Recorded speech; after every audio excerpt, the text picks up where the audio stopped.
close proximity, how do you do that? And I don't know whether it's going to take limiting some of that transportation. Obviously, everyone wearing a mask, because there's no question that if everyone wore a mask, it will decrease significantly the transmission rate of this virus, even if they're not N95 masks that people have on. So some of that, and then, not touching anything. If I got on a subway, as soon as I got off, I'd be, washing my hands, doing all those kinds of things. So I think we're going to have to make some accommodation and probably limiting, we can't have a packed subway car. So Are there ways that we can kind of limit the number of people? But those are going to be some of the tough ones that we're going to have to solve. Yeah, it's such a good point. I mean, this whole question of density, I think, is certainly very front of mind for those of us here in the tri-state area. Dr. Rod Hochman, thank you so much. Really just great insights. President and CEO of Providence St. Joseph Health, joining us on the phone from Seattle. Carol? And the other thing, he said, we're just going to have to wait and see what happens as we reopen to see, do we all of a sudden get a spike in cases, or have we created some kind of herd immunity? Although we use that phrase, you have to be very careful about how we use it. And I think also comparing and contrasting what happens in different regions and trying to figure out what the variables are is really, really important. So if you didn't hear all of that conversation, check it out later on our podcast, because you're going to learn a lot. I'm going to go back and re-listen to it because, sometimes I'm slow. This is Bloomberg. This is a Bloomberg Money Minute. The list of business failures blamed on the coronavirus continues to grow. Gold's Gym has filed for Chapter 11, saying the closing of its gyms due to the pandemic left it unable to make debt payments. J.Crew filed for bankruptcy earlier today. Stocks remain mostly lower, with the U.S. escalating its rhetoric against China over the coronavirus. The Dow Jones Industrial Average is down 189, the S&P 500 down 11, the Nasdaq Composite is up 22. JCPenney is asking a Texas judge to stop Sephora from closing its in-store beauty boutiques, leaving Penny with no beauty products to attract shoppers. Sephora is making demands that Penny says must be resolved internally. With many schools now closing for the balance of the academic year, will summer camps be next? The Wall Street Journal reports most camps remain in limbo as they figure head counts, budgets, and needed changes to health standards. Larry Kofsky, Bloomberg Radio. The average time a resume spends on an HR manager's desk is 7 seconds, and most of them are tossed aside. Now imagine if one of those resumes belonged to Yasmin, who was living in a shelter, juggling 3 jobs. I had to be resilient. That's something that you can't teach. We rely so much on a resume, yet it could never tell the full story of someone who had to be independent and take initiative. And that's how I handle every project I get. Discover new ways to develop great talent at gradsoflife.org. Brought to you by Grads of Life and the Ad Council.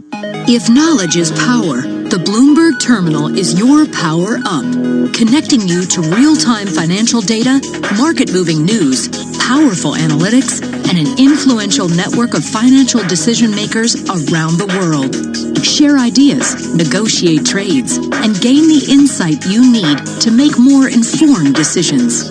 See how the terminal can take your workflow to the next level at Bloomberg.com/professional. Are you interested in it? Max is dreaming of riding a giant chameleon whilst fighting a clan of ninjas. But in reality, he's helping fight COVID-19 in his sleep. Like thousands of others, he's joined the Dream Team. By using the Dream Lab app, they're helping scientists speed up the search for potential treatments. I'll fight you. You go, Max.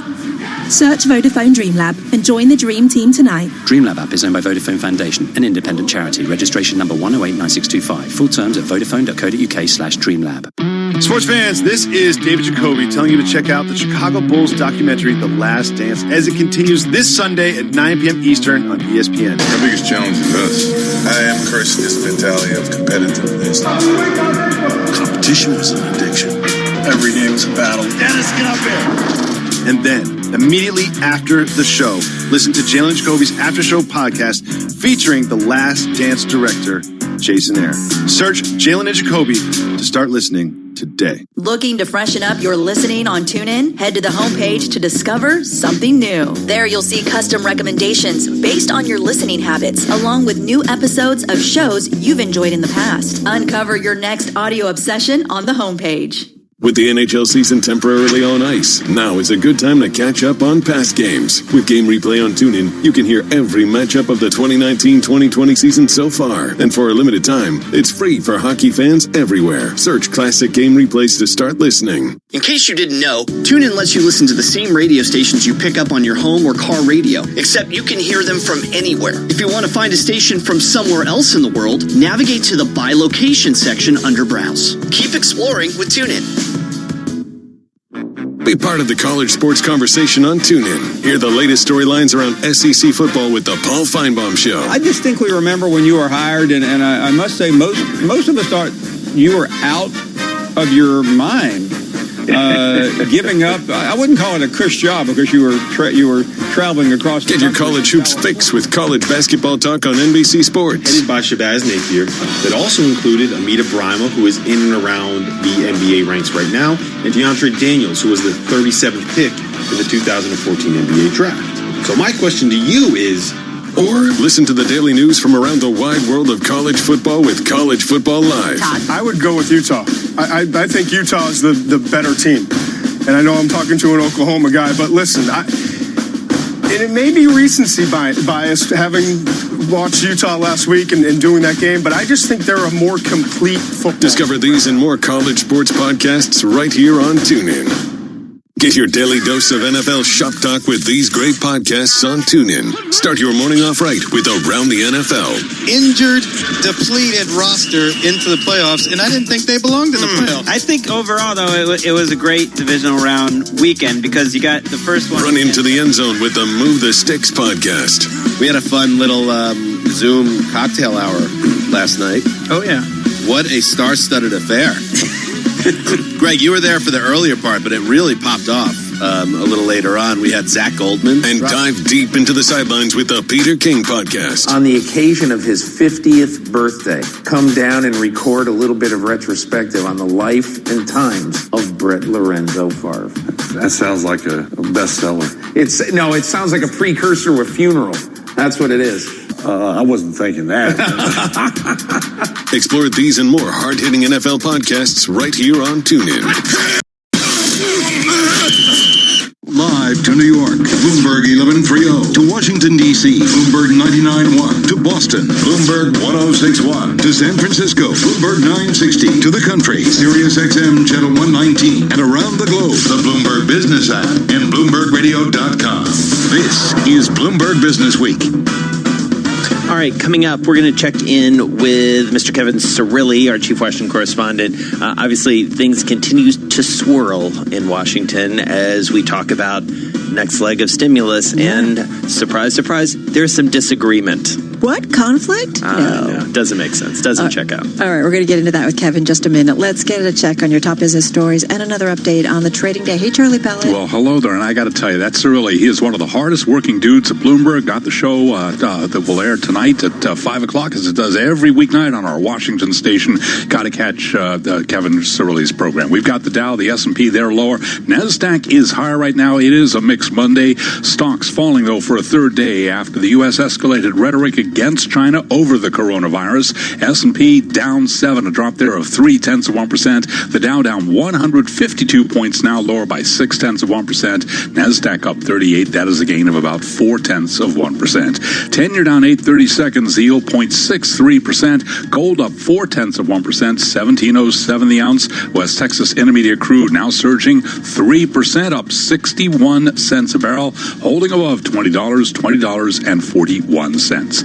As many states reopen for business or offer up more detailed plans for reopening, medical professionals continue to monitor the national and regional case numbers, looking for signs that we're bending the curve. Dr. Joshua Sharfstein is Vice Dean at the Johns Hopkins Bloomberg School of Public Health. Overall, it's a plateau in the United States. It's not really going down particularly quickly. And there are certainly places like New York where it is declining, but there are also quite a few places, even some smaller cities, where it is increasing. He was interviewed this morning on Bloomberg Surveillance. The Johns Hopkins Bloomberg School of Public Health is supported by Michael R. Bloomberg, founder of Bloomberg LP and Bloomberg Philanthropies. Going to be a busy after the bell session today. Lots of earnings coming up. For instance, Wayfair. Wayfair shares, they are pushing higher today, up now by 7.4%. So among the tech stocks reporting after the bell, Cirrus Logic. Cirrus is up by 0.3%. Rambus up 0.2%. On the minus side, Skyworks Solutions down 0.1%. We'll also be hearing from Avis Budget, ticker CAR, down now by 1.6%. I'm Charlie Pellet. That's a Bloomberg Business Flash. Did you say Luke Skywalker after the closing bell? Is that what you No, said, I didn't say Luke. No, it is Star Wars Day. And I know where you were going with that. You got to make the link. Skyworks Solutions. That's what you were thinking, right? Just checking. Yeah, there we go. A little Freudian slip here on May the 4th be with you. Yeah, there you go. We're definitely watching that movie tonight. They're going to get it queued up for me later. It's on Disney Plus. They released it early on Disney Plus. Did brilliant. you know that? Yeah. Did you see, was it CBS Network I noticed too, that they have, like, they're reinstituting the Sunday night movie, I guess because there's nothing, right? I love it. Yeah. Isn't it? It's pretty Talk about a throwback. All right. He's a Jedi in his own right. Kevin Cirilli, our chief Washington correspondent, joining us from Washington, keeping track of all the comings and goings. The next leg of the stimulus, it ain't going to be easy, Kev. What's going on? It's not. Did you guys see what President Trump said the other night? He says that he's on board for a next round of economic stimulus looking in the next month or so or early summer, provided it include the payroll tax cut. So the payroll tax cut is the bargaining chip from the White House. And they say no deal unless they include the payroll tax cut. So looking beyond that in terms of where this goes from here. Well, remind us exactly what the payroll tax cut is. Well, it would allow for businesses, in order to qualify, for large businesses and medium-sized businesses as well, to qualify for some tax relief as it relates to keeping some individuals on their payroll. And so especially at a time in which people are having this conversation about furloughs and laying people off, many of these businesses on Main Street and Wall Street, they want to make sure that they're going to be able to have that. This actually happened, if you think pre-COVID. This was another debacle during the Obama White House, but also pre-COVID during the tax debate. But another thing that I'm really interested in is where the conversation shifts in terms of policy with China. And how Democrats and Republicans, this is becoming increasingly a nonpartisan issue. Yeah, so tell us more about that, because we're going to have a big deep dive into China at the top of the hour with Andy Brown. What's the political side of this, Kev? Well, the political side is threefold. First and foremost, from a congressional standpoint, there is a host of different legislation that existed prior to COVID, but even during this is getting re-upped. It relates to 5G and businesses in the United States being able to do business with European companies that might be working with Huawei and other Chinese firms. And secondly, from a higher education standpoint, there could be new regulatory structures domestically pertaining to China's ability to impact higher education. And finally, you cannot talk about this in an election year without mentioning the presidential election. And so I think you're going to hear the administration, and you heard this from President Trump in his Fox News town hall last night, increasingly taking a tougher tone against China and Beijing, as he did with regards to tariffs. But from the Democratic perspective in Biden's orbit, they're going to say that this is why they would argue they should come in and be able to have a better relationship with Europe so that the U.S. and Europe can work together to combat some of the inconsistencies, to put it mildly, coming from Beijing. I gotta say, I don't know if any of you saw 60 Minutes over the weekend. I mean, it was all about, right, the impact of the virus. It was gut-wrenching, to say the least, in terms of small business owners, people still waiting on checks, and then the whole piece about farmers who we know already got some aid earlier, from the Trump administration because of tariffs and the fight between U.S. and China. And yet, they're not getting, especially the smaller players, not getting assistance. I do think any increased trade tensions, we're talking about another hit to the economy potentially here, and Kevin. It's such a good point, because if you think back to when we were covering the U.S. and China and how Beijing really saw the heartland America as a way to specifically get the president's attention, because that's the base of his political coalition. And so you're absolutely right. It looks like we're headed towards more of more volatility on the U.S.-China economic front. And one more thing that I should mention is that the World Health Organization, and there is a legislation, bipartisan, but also coming from intelligence community sources and from the administration, obviously questions about Xi Jinping's relationship with the World Health Organization and vice versa. Yeah, and all of that is sort of backdrop or maybe foreground to this very difficult relationship that we're seeing continue between President Trump and President Xi. Kevin Cirilli always made it. He works at, as Tom Keene would say, such a high velocity that you just get. It's like, I'm convinced he doesn't sleep. But you just jam so much in a very short amount of time. Love that guy. Yeah. And he's also very fun to follow on Twitter, as you know, at Kev Cirilli. Lots of flexing, lots of the little flexing emojis. It's good. It's good. All right. Kevin Cirilli is our chief Washington correspondent. As you heard Charlie mention, if you're in the D.C. area, check out his show. It's called Sound On. It's on Bloomberg 99.1 in D.C. at 5 p.m. Wall Street time. All right, looking forward to that. Coming up, we're going to have an interesting story that's in the magazine this week. Takes us back to 1902 and tells us something about those essential workers that we are consistently talking about in this crisis. We'll get to that in just a moment. First up, back to World and National News headlines and back to Bob Moon. Carol, here's something you've never heard before. The U.S. Supreme Court, for the first time ever, heard the arguments in a case by telephone, with 9 more to come, and also for the first time allowed its live broadcast. Bloomberg's Irv Chapman reports from Washington. The court was hearing whether Booking.com was a unique enough name to get a trademark. Government lawyer Erica Ross said it isn't. It is a fundamental principle of trademark law that no party can obtain a trademark for a generic term like... Justices asked questions in turn, starting with Chief Justice John Roberts. Whether it's Travelocity, Priceline, or whatever, nobody refers to those as Booking.coms. Lisa Blatt is Booking.com's lawyer. Let consumers decide which marks deserve trademark protection. The court will get more attention next week when it hears the case of President Trump's tax returns. In Washington, Irv Chapman, Bloomberg Radio. Now, Don Shula. Here comes that word we sometimes turn to when the lifetime achievement of someone is pretty much indescribable. In the later years of his legendary career, and that is the word, Don Shula's biography in the Dolphins Media Guide began with a quote from former NFL coach Bum Phillips. Don Shula can take his'n and beat Ewan, and he could take Ewan and beat his'n. That pretty much sums it up. This is what perfection sounds like. Let's make sure we're not offside. Don't give up the one-on-one. We got to do the good job on the kickoff. Don Shula died today at his home across Biscayne Bay from downtown Miami. He was 90 years old, and he had the only perfect season in NFL history. I'm Bob Moon. Asset managers who seize change to launch new strategies, add distribution channels, or exploit new technology to re-engineer the investor experience are often rewarded. However, in an industry paralyzed with complexity, few act with agility or decisively. Few run their business strategically.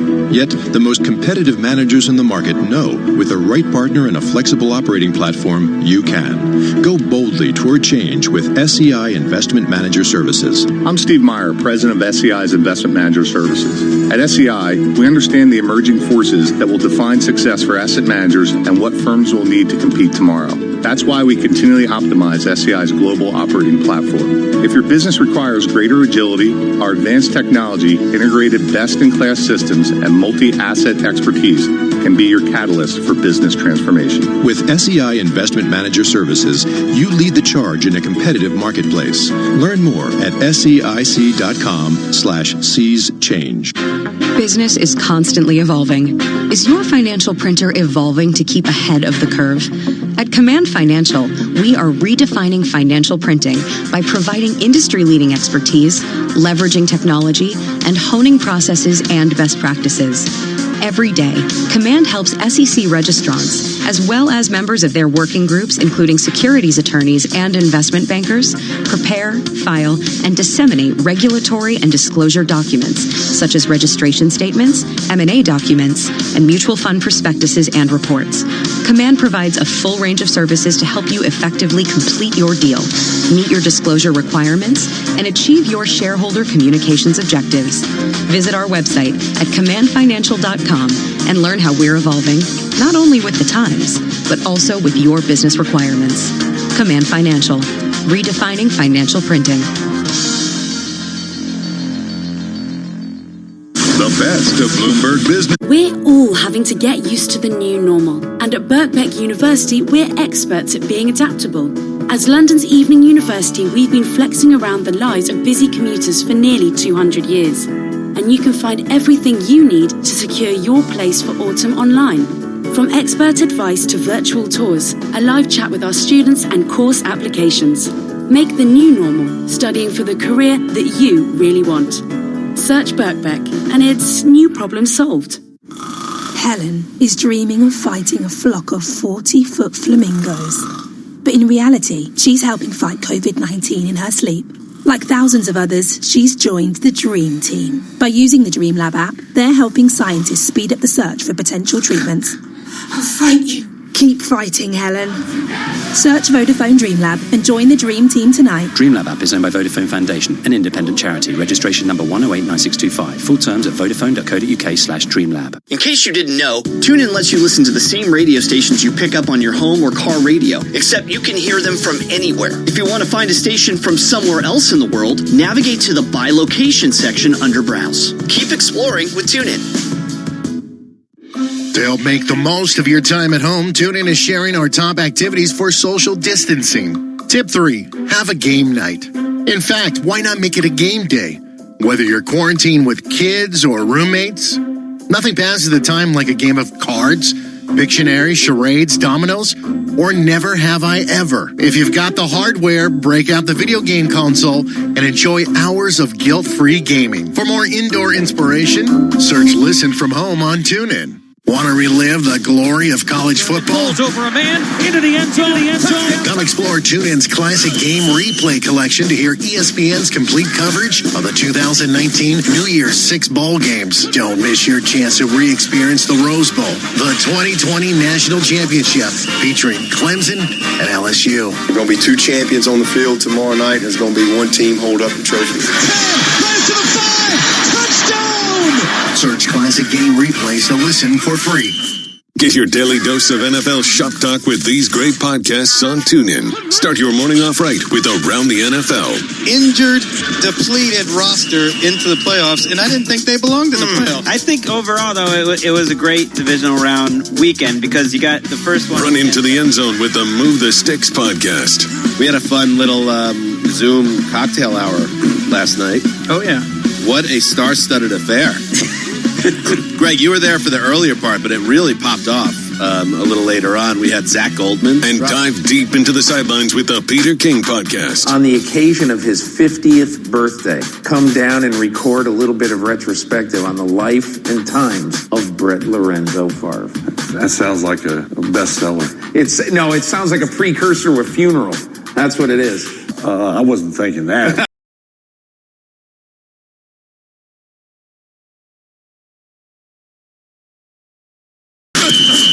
How do you keep track of all your favorite stations and podcasts? Easy. You add them to your favorites list. Just find the audio you want to bookmark and tap the heart icon. Then, whenever you want to browse your favorites, you'll find everything under the Favorites tab. You love TuneIn for live breaking news from CNN, MSNBC, Fox, CNBC, and more. But when you can't catch your favorite show as it airs, it might just be a click away as a podcast. Search your favorite news station to explore all the on-demand news shows on TuneIn. Today at Bloomberg.com, the Bloomberg Business app, and on Quick Take by Bloomberg. This is a Bloomberg Business Flash. From Bloomberg World Headquarters, I'm Charlie Pellet. We begin with a developing story headline from the Bloomberg Professional Service. California now reporting 39 new virus deaths. That number is the fewest in 3 weeks. S&P lower by 8, a drop of 0.3%. Stocks down for a third day after the U.S. escalated rhetoric against China over the coronavirus. The Dow is down 164 points, down 0.7. NASDAQ higher by 34, up by 0.4%. 10-year down 8/30 seconds with a yield of 0.63%. Gold is up 0.4%, now at $17.06 the ounce. West Texas Intermediate crude up 3.4%, $20.46 a barrel. Recapping, stocks mixed, S&P down 8, a drop there of 0.3%.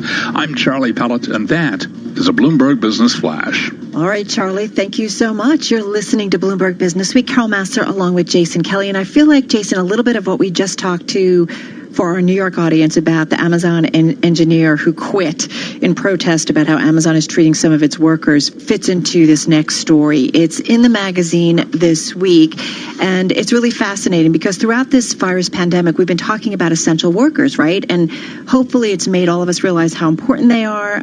Some of the workers that I think it's fair to say that a lot of us have taken for granted before the virus. So a story in the magazine, as I mentioned, takes us back to 1902 to help us really think about these essential workers. Susan Burfield is projects and investigations reporter at Bloomberg News from Brooklyn. She wrote this story. We'll get to her in a moment. But with us right now is Bloomberg Business Week editor Joel Weber on the phone from Brooklyn. And Joel, Jason and I were just talking about Amazon, which, as you know, is kind of in a bit of a PR nightmare for how it's treating some of its warehouse workers and others, and for getting rid of a whistleblower. But you do wonder, this pandemic, these social ills that have been out there and are really being laid bare, how we will come out on the other side. Will we totally ignore it, or will we work to make it a better society for everyone? There's a lot of questions out there. Yeah, so I think that you get right to the heart of it there, and just throughout history, there's been these flashpoints, and I think one of the things that this shows is like there is always this silent agreement, I guess, between labor and employers, right? And when you come to a flashpoint like this, it lays it bare, and like a pandemic like what we're enduring right now, you can kind of go through a cast of companies. And it just exposes that in the very essence is like, employment and labor. This is a conversation that we need to have. And I think the thing that, if you really want to bring that into focus now, the thing that's really, I think, unique for all times, right, is this idea of gig employment. And that gig employment thing is, not having a worker who's a full employee. I think that is a conversation that we're going to just have more and more of. And, the fact that, like a state like California has sort of been really at the forefront of this shows how some people are beginning to look at that relationship too.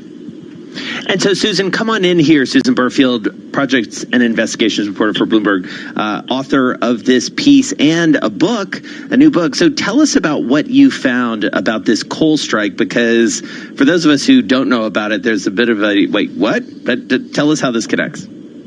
Yeah, so first you have to think back to 1902. So Theodore Roosevelt was the president. He had come to power unexpectedly after McKinley had been assassinated by a former factory worker. And so there was a general sense of unease. America was an industrializing nation. It was urbanizing nation. There was a lot of immigration. A lot of the issues and tensions that we face now were very prevalent there. And so when the coal miners went on strike, Roosevelt at first was a little bit unsure about what to do. His main, concern was social order, but he also wanted to show that he as a president and his administration would be on the side of workers and would stand up for them when the time came. And so what is the main thing you take away that we should be thinking about in the context of the current government and maybe even our own sort of commercial or personal response here? Yeah, so, the strike lasted 5 months. Winter was approaching. There was a real possibility that millions of people would be without heat and light. The post office was threatening to shut down. Steel mills were threatening to lay off workers. And it was a real crisis in America. And, one of the things it revealed was that the coal miners were really the essential workers of their time. And so, much like today, it was a bit of a shock, for people to realize that the kind of luxuries that they have, the convenience of their life was dependent on people who were often underpaid or poorly paid, were vulnerable, worked in dangerous jobs. And what Roosevelt suggested was that it wasn't and shouldn't only be up to the companies to do right by their workers, so they should, but that the government also had a responsibility to step in and to protect them and to, make sure that they were working for a living wage, and that really overall it was an economy that worked for everyone. I think those are the lessons and what's hopeful about this moment, and then, what also is as I called it in the piece, a kind of haunting question that we're all going to be faced with. Susan, I also just want to point out, first of all, Hour of Fate. Again, we're talking about Susan's book, which we excerpted in the magazine, and just congratulations. Just a high five from over here. Jason Carroll, I got a personal copy, which That's a we quick did flex. We did a socially distant drop off, so she left it on her stoop, and I picked it up. In an envelope that said Joel on it, so I was very honored with that. Yes, available to a select few people. There you go. So I want to just say though, I think that even though it's a historical book, I think there are lessons from history that are going to just prove really powerful right now, and I think Susan's book gives us a sense of that. Susan, if I could kind of bring it, I spent a second at the beginning, kind of just talking about gig workers sort of being a modern day equivalent. And, that is such a topic now when we think about Uber drivers or Instacart workers, and we've sort of taken them for granted until suddenly we realize, all of these people are on a front line in a way that are integral to the modern economy, and yet we weren't thinking about them in the same way before all of this. And California is one model of how a state is looking out for people in a different way. How do you think a Roosevelt would view California's policy in all of this, and is that enough?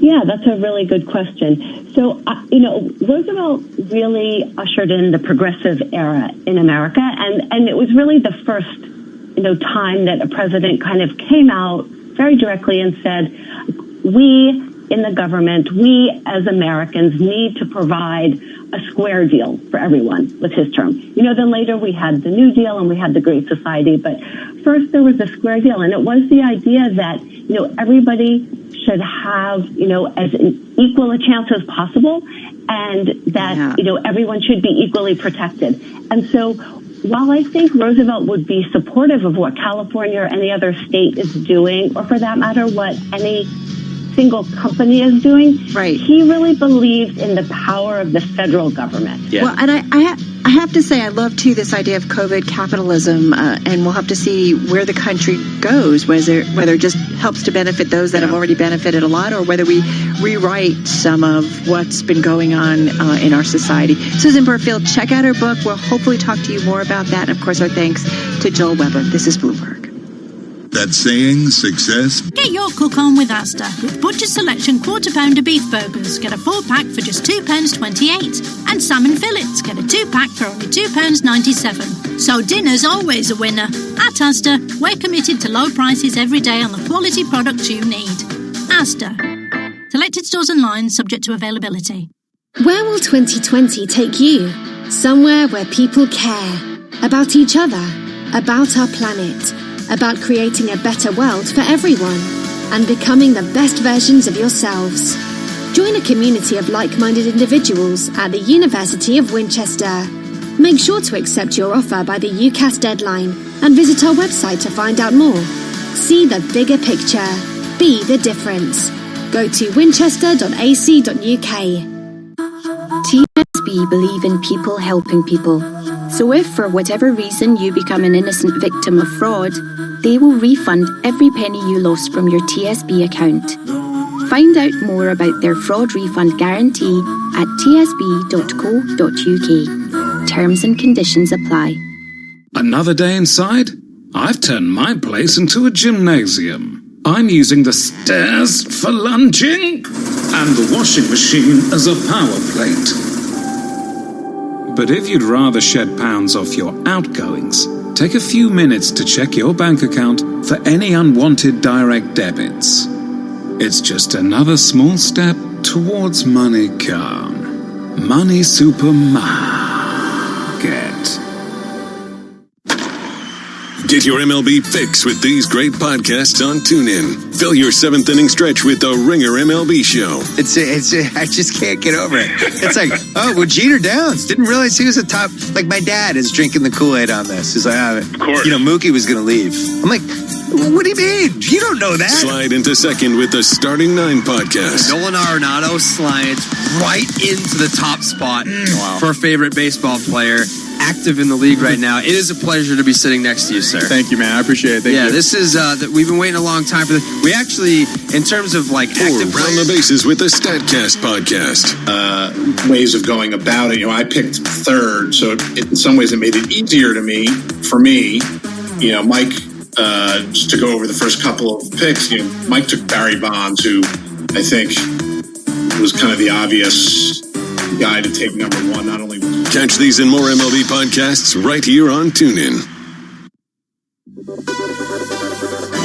The Right Time with Bomani Jones. While he was gone, Al had some kind of vote to make him the managing. You remember he used to come up all the time in the Raiders game that he was the managing general partner. By the way, don't forget, there was a lot going on in Munich. But you know how tired that man was to come back and find out that Al Davis had strong-armed his team from him while he was gone? Search The Right Time with Bomani Jones to listen. 4 hours a day at Bloomberg.com, on the Bloomberg Business app, and on Quick Take by Bloomberg. This is Bloomberg Radio. From Bloomberg World Headquarters, I'm Charlie Pellet. We move into the final hour of trading on this Monday. Stocks are trading mixed right now, but stocks are also paring losses as crude oil gains for a fourth consecutive trading session, pulling shares of ExxonMobil and Chevron higher. Technology shares mixed ahead of a busy week for earnings. Industrial, financial, and real estate companies are the biggest losers in the S&P 500. This headline from the Bloomberg Professional Service: U.S. Treasury is going to borrow a record $3 trillion in the April to June quarter. Now, what about central banks and markets? Matt Hornback is head of global strategy at Morgan Stanley. Last week we had three major central bank meetings: the Bank of Japan, the Fed, the ECB. And what we heard, certainly from the Fed and the ECB, was that they stand ready to ease policy further. Right now, we've got the S&P down 1 point. Little change there. Again, paring losses. NASDAQ is up 54. That is a gain of 0.6%. The Dow Jones Industrial Average down 96, a decline there of 0.4%. 10 years down 9/32 with a yield of 0.64%. Gold up 0.4%, 17.07 the ounce. And I mentioned the surge in crude. West Texas Intermediate up 5.3%, higher by $1.04 a barrel now at $20.83. Airline stocks plummeting today after Warren Buffett dumped his stakes in the four biggest carriers, saying the industry's prospects had been upended by the coronavirus pandemic. The airline industry has been one of the hardest hit sectors amid the COVID-19 outbreak that has decimated air travel. Among some of those airline names, UAL down 6%, American lower now by 9.2%, Delta down 7.4%, and shares of Southwest lower now by just about 6%. Also, among airline manufacturers or their companies that make jet engines, we've got GE lower now by 5%, Boeing shares down by 3.1%. Recapping, equities trading mixed, S change down now by a point. I'm Charlie Pellet, and that is a Bloomberg Business Flash. You're listening to Bloomberg Business Week with Carol Masser and Jason Kelly on Bloomberg Radio.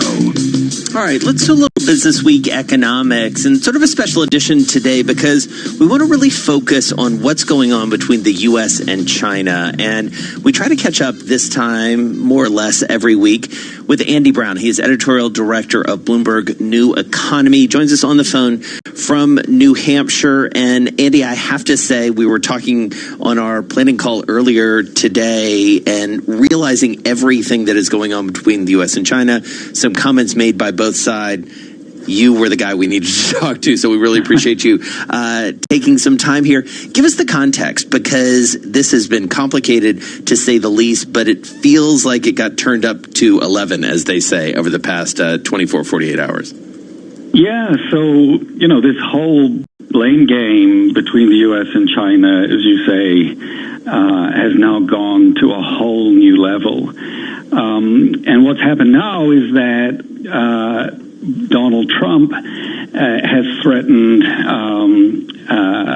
China with trade retaliations, with tariffs on Chinese goods.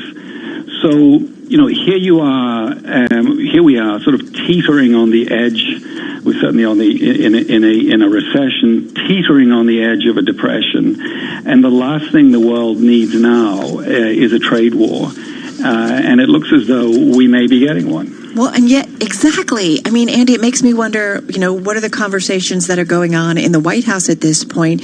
But that's, it was interesting. There was a story, we talked about this earlier on our broadcast, 60 Minutes this weekend, looking at farmers who we know were hurt in the trade wars, and they're still struggling because they're not necessarily getting some of the stimulus money out of these bailout packages. But yeah, this, trade tensions, a pushback on globalization just exacerbates what's going on in the economy, the negative side to it, and makes it much more difficult to come out of it, doesn't it?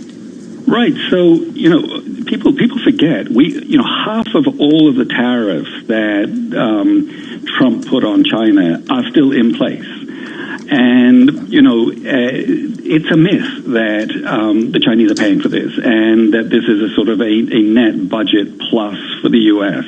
U.S. importers, of course, pay these tariffs and then pass it along to the consumer. And so, it was bad enough before COVID-19 came along, and now you have U.S. consumers who, many of whom are out of work, paying additional prices for basic products. So, it's an even heavier burden now for the U.S. economy, and Trump is threatening to reignite the whole trade war as retaliation or as punishment for China's failures in the early stages of this pandemic, when there was clearly a cover-up. But what's happening now is you have all of these allegations that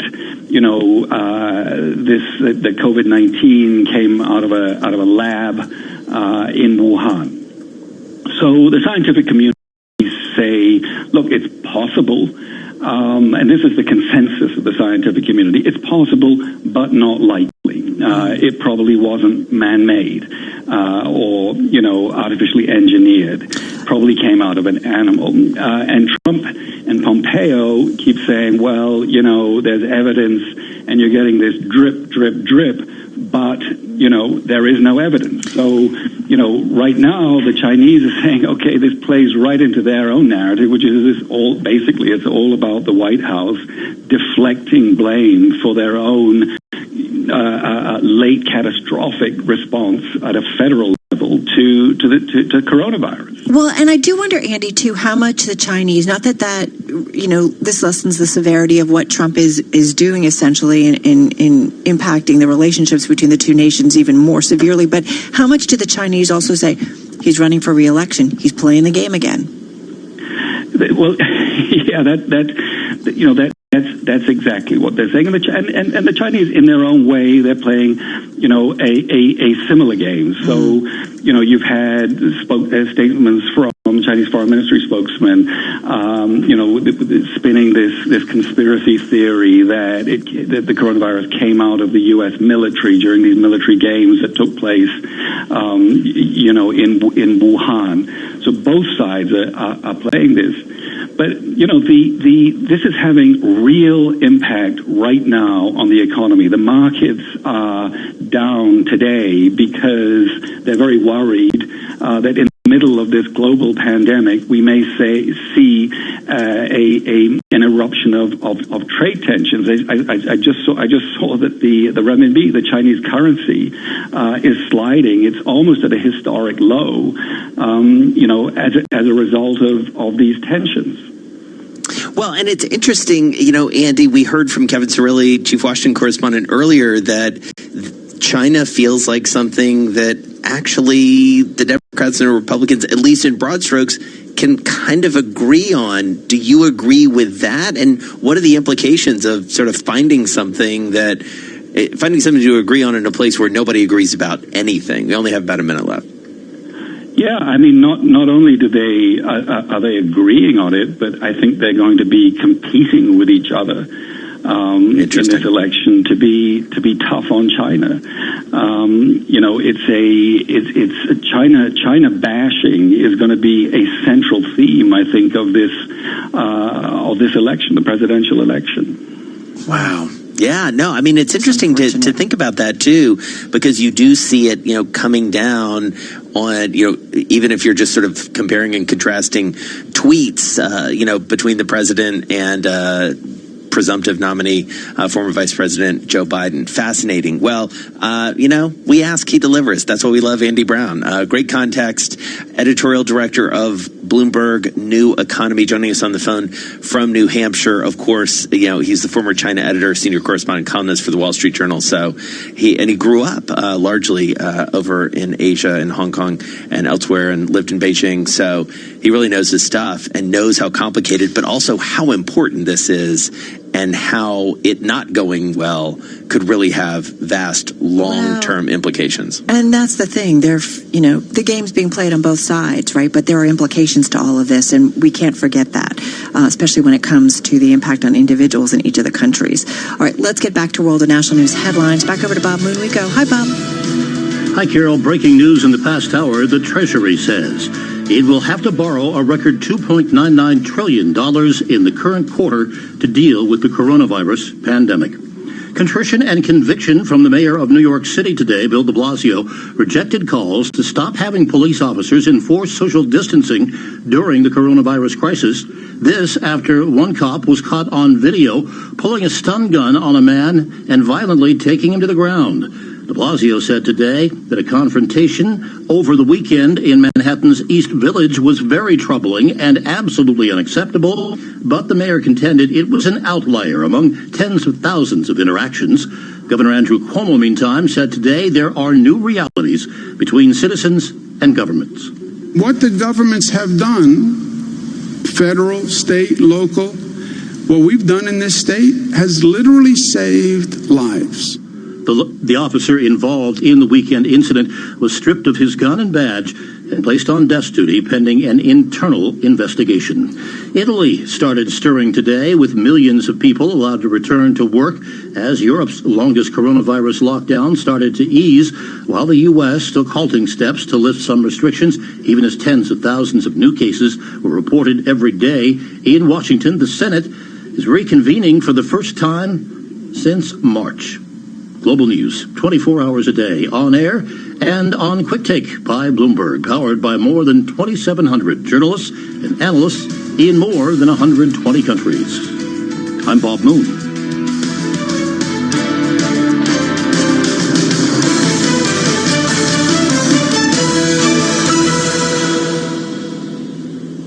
When you follow the facts. Bloomberg's been reporting on this intelligence community report. When you seek out the experts. The investment banks that Bloomberg speak to also want some relief. No matter what else is happening. It's been pretty hard to read the signals. At least you know what's real. The economic fallout from the virus risks becoming entrenched. Bloomberg Daybreak Europe, weekdays at 1 a.m. Eastern on Bloomberg Radio, the Bloomberg Business app, and BloombergRadio.com. Bloomberg, the world is listening.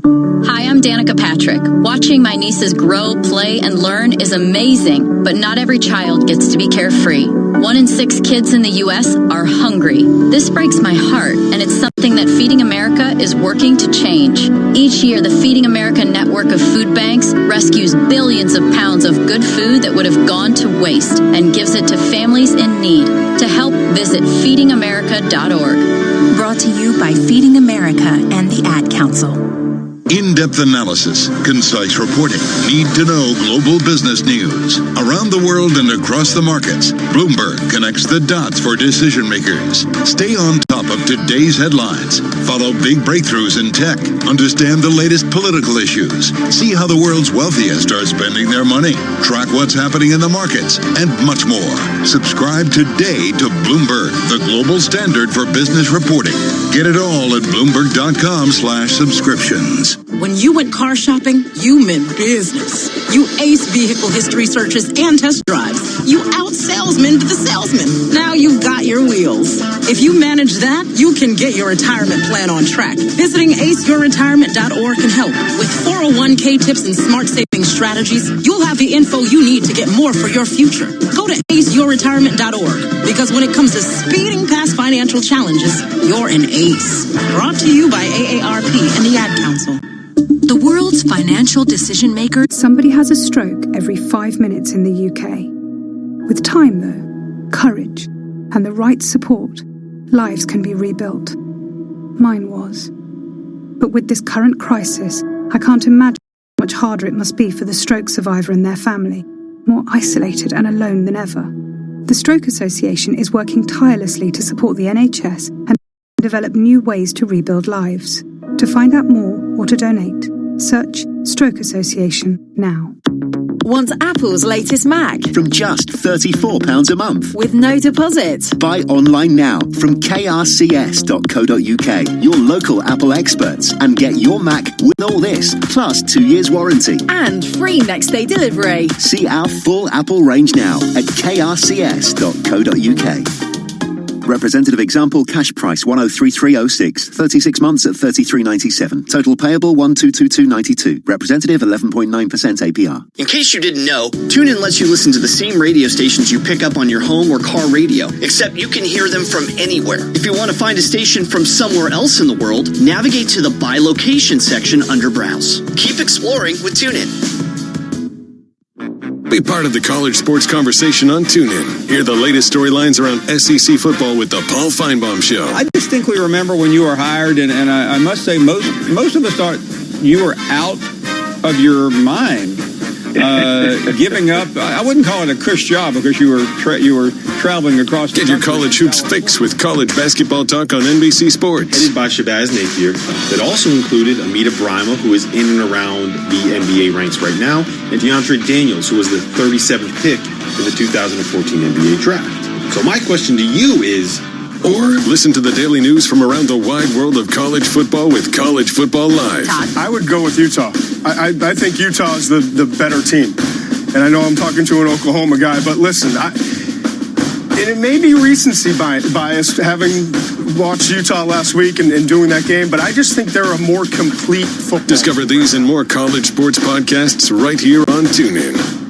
You love TuneIn for live breaking news from CNN, MSNBC, Fox, CNBC, and more. But when you can't catch your favorite show as it airs, it might just be a click away as a podcast. Search your favorite news station to explore all the on-demand news shows on TuneIn. It's TuneIn Sports on this day. On this day in 2002, Barry Bonds hits his 400th home run. The San Francisco Giant in a 3-0 win against Cincinnati, making Bonds the first player with 400 home runs for one team. That ball is drilled to deep right, and that could be number 400. It is. He has become the first man in the history of the game To listen to conversations breaking down the moments just like this, search sports to be part of the discussion on TuneIn. Get your daily dose of NFL shop talk with these great podcasts on TuneIn. Start your morning off right with Around the NFL. Injured, depleted roster into the playoffs, and I didn't think they belonged in the playoffs. I think overall, though, it was a great divisional round weekend because you got the first one. Run into the end zone with the Move the Sticks podcast. We had a fun little Zoom cocktail hour last night. Oh, yeah. What a star-studded affair. Greg, you were there for the earlier part, but it really popped off a little later on. We had Zach Goldman. And dive deep into the sidelines with the Peter King podcast. On the occasion of his 50th birthday, come down and record a little bit of retrospective on the life and times of Brett Lorenzo Favre. That sounds like a bestseller. It sounds like a precursor to a funeral. That's what it is. I wasn't thinking that. Explore these and more hard-hitting NFL podcasts right here on TuneIn. Breaking news 24 hours a day at Bloomberg.com, the Bloomberg Business app, and on Quick Take by Bloomberg. This is a Bloomberg Business Flash. From Bloomberg World Headquarters, I'm Charlie Pellet. Stocks have pared their losses. S&P just turning positive. NASDAQ higher as well. The Dow remains negative. But let's get all the details as we head over to the First Word breaking news desk for today's afternoon call. Here he is, Bill Maloney. And good afternoon, Charlie. That's right. U.S. stocks trading well off their session lows, helped by the technology sector. Dow is down 29 points, was down as much as 363. S&Ps are higher by 6. NASDAQ climbs by 77. The U.S. 10-year yield at 0.64%. WTI crude futures are up 5%. Gold gains 6, and transports are down 200. Leaders to the upside in the Dow: Walgreens, ExxonMobil, and Microsoft, while Raytheon, Dow Inc., and Caterpillar led to the downside.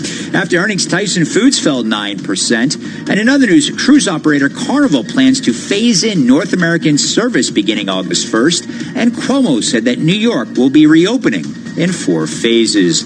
Wrapping things up, some of the names pointing after the bell tonight include AIG and Skyworks.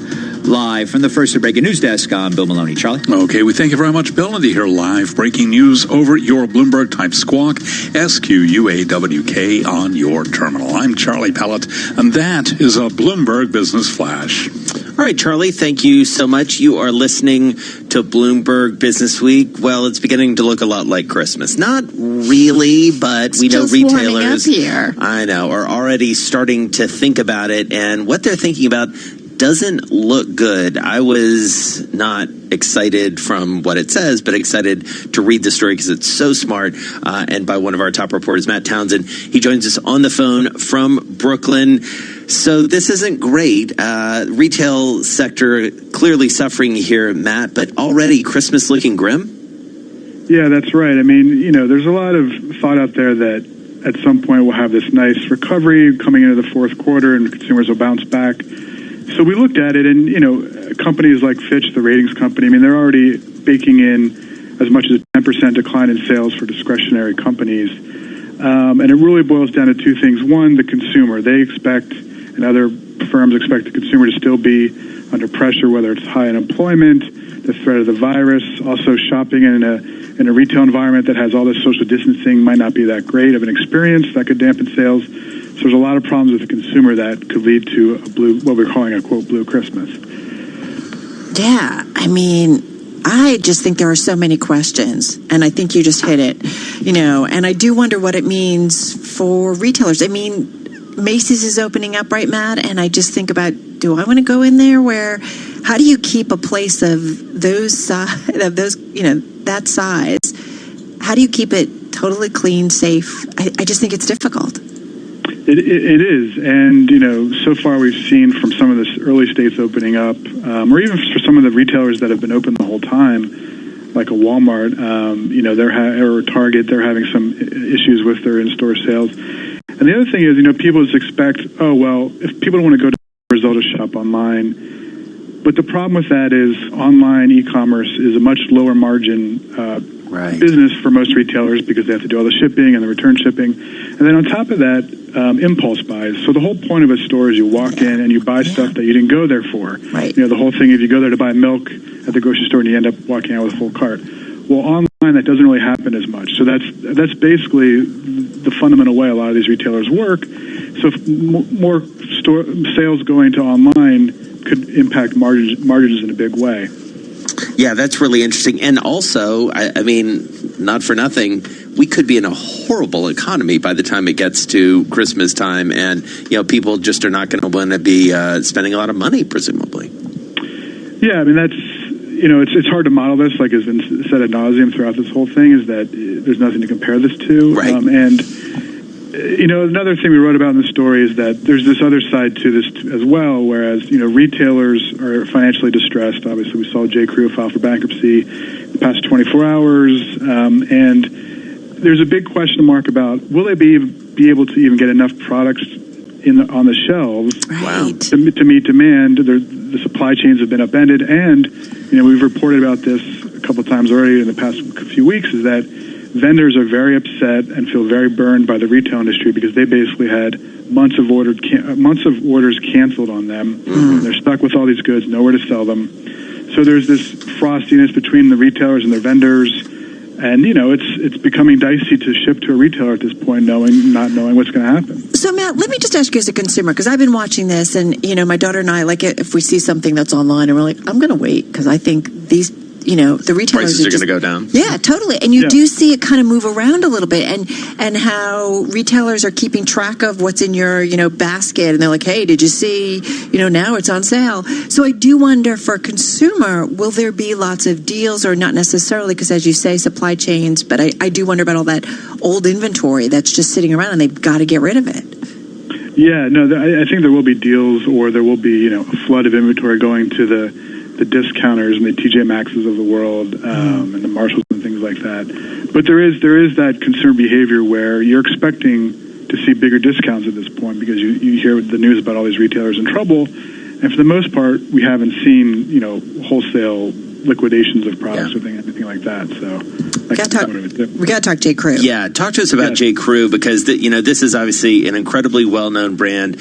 A troubled last decade in many ways for the company specifically. Some comings and goings at the very top. What ultimately took it down?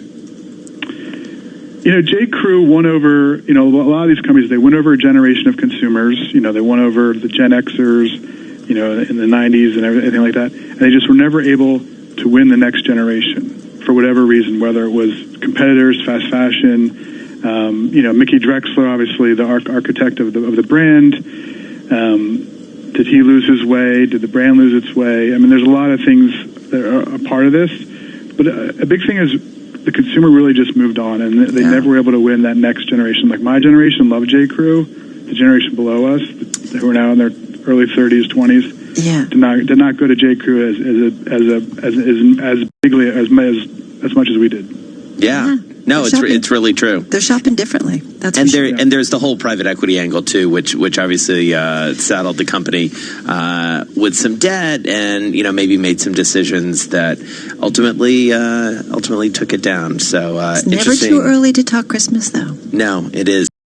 It's never. And as I said at the top of the show, though, all I really want for Christmas is a plate of your Christmas cookies. That's you will get a plate of Christmas cookies. All right, that's good. All right, Matt Townsend. You give me the flour. Like I said, I'll get you the Christmas cookies. I'll get you the flour. That'll be the deal. We'll do some bartering here. Matt Townsend, retail reporter for Bloomberg. A really great story. It's one of the most read. Check it out on the Bloomberg terminal and at Bloomberg.com. We'll send it out via the Twitter as well. We need to keep an eye on Macy's, right? Yes. Yeah. See how they do through all this, because they're already in a tough state. All right, you're listening to Bloomberg. This is a Bloomberg Money Minute. Stocks are cutting their losses, putting the market on track for a mixed finish. The Dow Jones Industrial Average is down 38, the S&P 500 up 4, the Nasdaq Composite is up 73. As employers consider how to safely reopen their offices, Salesforce.com has unveiled software to help them do it. Work.com will orchestrate shifts for when workers can return and help companies manage emergency response procedures. Microsoft is delaying introduction of a foldable dual-screen Surface laptop that had been planned for the holiday season. The device was unveiled last October along with a dual-screen phone. There's no word on when that device will be released. It looks like OPEC-style production quotas will not come to oil fields in Texas. The head of the Texas Railroad Commission says a plan to impose quotas is dead ahead of a vote tomorrow. Oil producers have been cutting back on their own. Larry Kofsky, Bloomberg Radio. Ladies and gentlemen, we have arrived in Philadelphia. Local time is 3:05 p.m. and the temperature is 67 degrees. At this time, you are now free to use your cellular devices. You know that feeling when you get to turn your phone on after the plane lands? You can have that feeling every time you drive. Make sure your cell phone is stowed away whenever you are behind the wheel. Visit StopTextStopWrecks.org. A message brought to you by the National Highway Traffic Safety Administration, Project Yellow Light, and the Ad Council. Economics. Are we still ultra-accommodative? Finance. Do you see this as a technical correction? Investment. The markets move seismically. The Bloomberg Surveillance Podcast. Mistakes are made when you sell something because you need to sell it. Tom Keene, Jonathan Farrow, and the names that shape the world's markets. We speak with Professor Schiller of Yale University. David Solomon, the Goldman Sachs CEO, joins me. Bloomberg Surveillance. Listen today at Bloomberg.com, the Bloomberg Business app, or subscribe on Apple Podcasts. In-depth analysis, concise report. The trampoline that makes Dad feel like a kid again. The projector that turns film night into outdoor cinema night. The hot tub that transforms your garden into a spa retreat. With a choice of ways to pay, you can make the most of family time. You can say yes when it matters most at very.co.uk. Goods and services provided by Shop Direct Home Shopping Limited. Credit provided. Subject to status by Shop Direct Finance Company Limited. 18+. Picture in your mind a stylish Audi with striking LED headlights, sporty alloy wheels, and some of our most advanced features, including a 10-inch digital cockpit and smart assistant systems like lane departure warning. Picture what that Audi looks like. Now think smaller. The Audi A1. It's not a small car, it's a small Audi. Visit audi.co.uk. Audi. Vorsprung durch Technik. Hey, it's Jacoby here from Jalen and Jacoby. And after you watch The Last Dance on ESPN, which you're obviously going to do just like the rest of us stuck in our homes in quarantine, you can join Jalen Rose and I for Jalen and Jacoby, The After Show. And we will be joined by the director of the documentary series, Jason Eyre, to discuss each episode in detail. You can hear our after show right here on ESPN Radio on Sunday nights after the episodes air, and they'll be available on the Jalen and Jacoby podcast feed. Search Jalen and Jacoby to listen today. With millions of podcasts dropping new episodes all the time, how do you keep up with all of your favorites? TuneIn makes it easy. Simply head to the home screen and find the Your New Episode section to see the latest additions. Get your daily dose of NFL shop talk with these great podcasts on TuneIn. Start your morning off right with Around the NFL. Injured, depleted roster into the playoffs, and I didn't think they belonged in the playoffs. I think overall, though, it was a great divisional round weekend because you got the first one. Run into the end zone with the Move the Sticks podcast. We had a fun little Zoom cocktail hour last night. Oh, yeah. What a star-studded affair. Greg, you were there for the earlier part, but it really popped off a little later on. We had Zach Goldman. And dive deep into the sidelines with the Peter King podcast. On the occasion of his 50th birthday, come down and record a little bit of retrospective on the life and times of Brett Lorenzo Favre. That sounds like a bestseller. It sounds like a precursor to a funeral. That's what it is. I wasn't thinking that. Explore these and more hard-hitting NFL podcasts right here on TuneIn. In case you didn't know, TuneIn lets you listen to the same radio stations you pick up on your home or car radio, except you can hear them from anywhere. If you want to find a station from somewhere else in the world, navigate to the By Location section under Browse. Keep exploring with TuneIn. Get your MLB fix with these great podcasts on TuneIn. Fill your seventh inning stretch with the Ringer MLB Show. I just can't get over it. It's like, oh, well, Jeter down. Didn't realize he was a top. Like, my dad is drinking the Kool-Aid on this. He's like, of course. Mookie was going to leave. I'm like, what do you mean? You don't know that. Slide into second with the Starting Nine podcast. Nolan Arenado slides right into the top spot for a favorite baseball player. Active in the league right now. It is a pleasure to be sitting next to you, sir. Thank you, man. I appreciate it. Thank you. This is we've been waiting a long time for this. We actually, in terms of like active Round the Bases with the StatCast podcast. Ways of going about it. I picked third, so in some ways it made it easier for me Mike, just to go over the first couple of picks, Mike took Barry Bonds, who I think was kind of the obvious guy to take number one, not only. Catch these and more MLB podcasts right here on TuneIn. York, Bloomberg 1130. To Washington, D.C., Bloomberg 99.1. To Boston, Bloomberg 106.1. To San Francisco, Bloomberg 960. To the country, Sirius XM Channel 119. And around the globe, the Bloomberg Business app and BloombergRadio.com. This is Bloomberg Business Week. Coming up, we're going to get Dave Wilson's chart of the day. We're going to drive you to the close. And later on, we're going to talk commercial real estate, a little bit of fitness. Yeah, looking forward to that. Certainly two areas that have been impacted big time by COVID-19. Let's get back to your top business stories, and let's see where we are in the trading day. Charlie Pellet, 29 minutes to go. Indeed, and we are seeing signs of fitness for stocks with the S&P up by 8 points right now. That is a gain of 0.3%. Have been down as many as 32. Quite a rebound. Have been down 1.1%, but right now showing a gain in the S&P of 0.3%. NASDAQ up 83, higher by 1%. Dow Jones Industrial Average, what a recovery there, had been down as many as 363 points. And as I told you that, it just moved from negative to positive with the Dow Jones Industrial Average up now by 3 points, a gain of less than 0.1%. Got to stay with Bloomberg Radio right through the close to see how things shake out and, of course, how those Asian markets do react tonight on Daybreak Asia. We've got the S&P 500 index, as I mentioned, higher now by 9, up 0.3%. Stocks mostly higher. Crude oil gaining for a fourth consecutive trading session, pulling shares of ExxonMobil and Chevron higher. One of the emerging challenges for the healthcare system is how hospitals in America's smaller and rural communities will be handling the influx of coronavirus cases. Dr. Joshua Sharfstein is Vice Dean at the Johns Hopkins Bloomberg School of Public Health. Many of the hospitals have closed in rural areas. Those that are open are very small and financially unstable. And so this has created an enormous challenge. The Johns Hopkins Bloomberg School of Public Health is supported by Michael R. Bloomberg, founder of Bloomberg LP and Bloomberg Philanthropies. Lots of earnings after the closing bell, including Wayfair shares rallying now by 8.9%. We'll also be hearing from Cirrus Logic up now by 0.9%. Rambus up 2.4%. Skyworks Solutions out of Massachusetts up 0.6%. And Avis Budget, ticker CAR, CAR, down now by 0.3%. Recapping recovery for U.S. stocks, S&P up 9, a gain there of 0.3%. I'm Charlie Pellet. That is a Bloomberg Business Flash. All right, Charlie, thanks.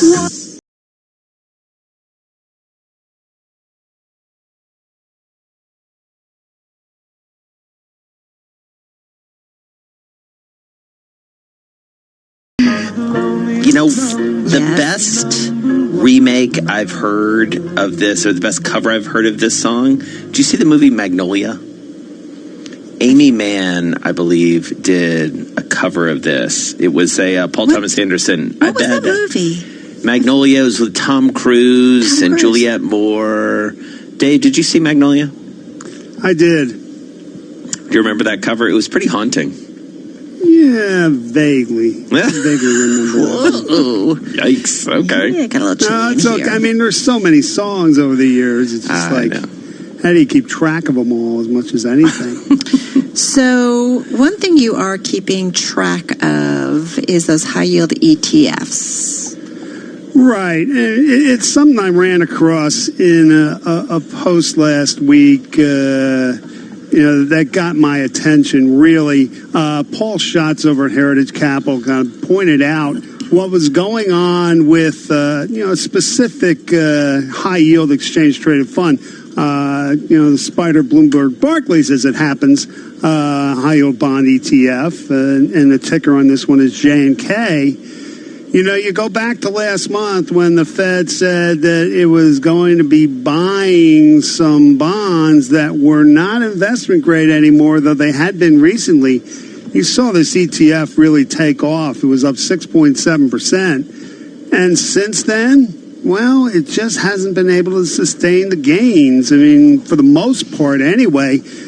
You've actually seen stocks represented by the Spider S&P 500 ETF, the ticker SPY, do better than the high yield bond ETF, even though, the Federal Reserve is not talking about buying stocks. And it's interesting to see that kind of a contrast. It struck Schatz as odd behavior, and I figured it was worth kind of noting at the very least the way that things have kind of unraveled a bit. Now, I know the Fed was talking today about how it's going to go forward with some corporate bond buying, but you would think people would want to get ahead of that. And it really, if you're looking at this ETF as a reference point, it hasn't quite panned out that way. You sort of had a one-day wonder when the Fed made its announcement, hence the song One. So there you go, folks. If you want to know more, send me an email. I'll get you the chart, the explanation that goes with it, and everything I do going forward. The email address is dwilson@bloomberg.net. That's dwilson@bloomberg.net. Can I confess something to you, Dave? I feared when I saw the title of the chart that it was going to be some sort of obscure one-hit wonder, that I was going to have no idea, that I was going to totally know the song. It was going to be like My Sharona or something. And Don't you diss on My Sharona. I'm not dissing on My Sharona. I'm saying that it would be something of that ilk. I would never diss on My Sharona. I mean, come on. I mean, if you're going to have a one-hit, if you're going to be a one-hit wonder, that's what you do it with. Make it My Sharona. Anyway, so that was my fear, Dave, is that it was going to be an obscure, but I really like that song choice. Well, there you go. Of course, he didn't say anything about the chart, but hey, that's Jason Kelly for you, Dave. All right, then.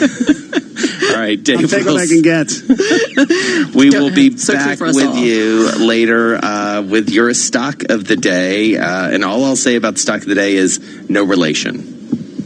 Right? What? Have you seen what the Thanks, stock of the day? Jason. There you go. All right, we'll talk to you then, Dave. And meanwhile, as you heard Charlie Pellet say, Carol, the stock market moving into the green. Yeah. And, we'll see. This is a market that is trying to figure itself out. And I did hear, or I read something, I think it went by on Twitter, and I want to read a little bit more into it. What's that? But it basically pointed out that had the stock market not reacted so negatively back when it did in March, that the government might not have been spurred to action like it was. Which hurts, which just breaks my heart. Right. Isn't that pretty amazing, though, that if the stock market had basically not sort of gone through, we have largely shrugged it off in many ways at this point, but that initial shock was enough to really spur people to action. And we do know, and this is not a criticism, this is an observation, we do know... It's a fact, actually. ...that the president gauges a lot of his own success and a lot of the success of the economy based on what the stock market is doing. Right, because he has tweeted an awful lot about it, especially when the market was, the equity market specifically, just hit record after record, and he, lauded it and said, look what I'm doing and how good it is for the stock market. That upsets me, and that gets back to some of the conversations we're having about what do we do on the other side of this? Do we just forget all these problems that have been revealed once more about essential workers, people left behind, individuals who don't even have enough money, that they, the idea of a safety net is just, how can they do that when they don't even make enough money? So I do hope we are smarter on the other side of this. All right, you're listening to Bloomberg. All right, let's get some world national headlines now. Bob Boone's got them. Hey, Bob. Hi, Jason. What do you think? It's about time, or are politicians pushing it? In this sense, we are not all in this together. Starting today, millions of Americans may return to restaurants or retail stores as some states begin partially lifting restrictions on commerce. Bloomberg's Martin DeCaro reports top public health experts, based on science, say those states are moving too soon.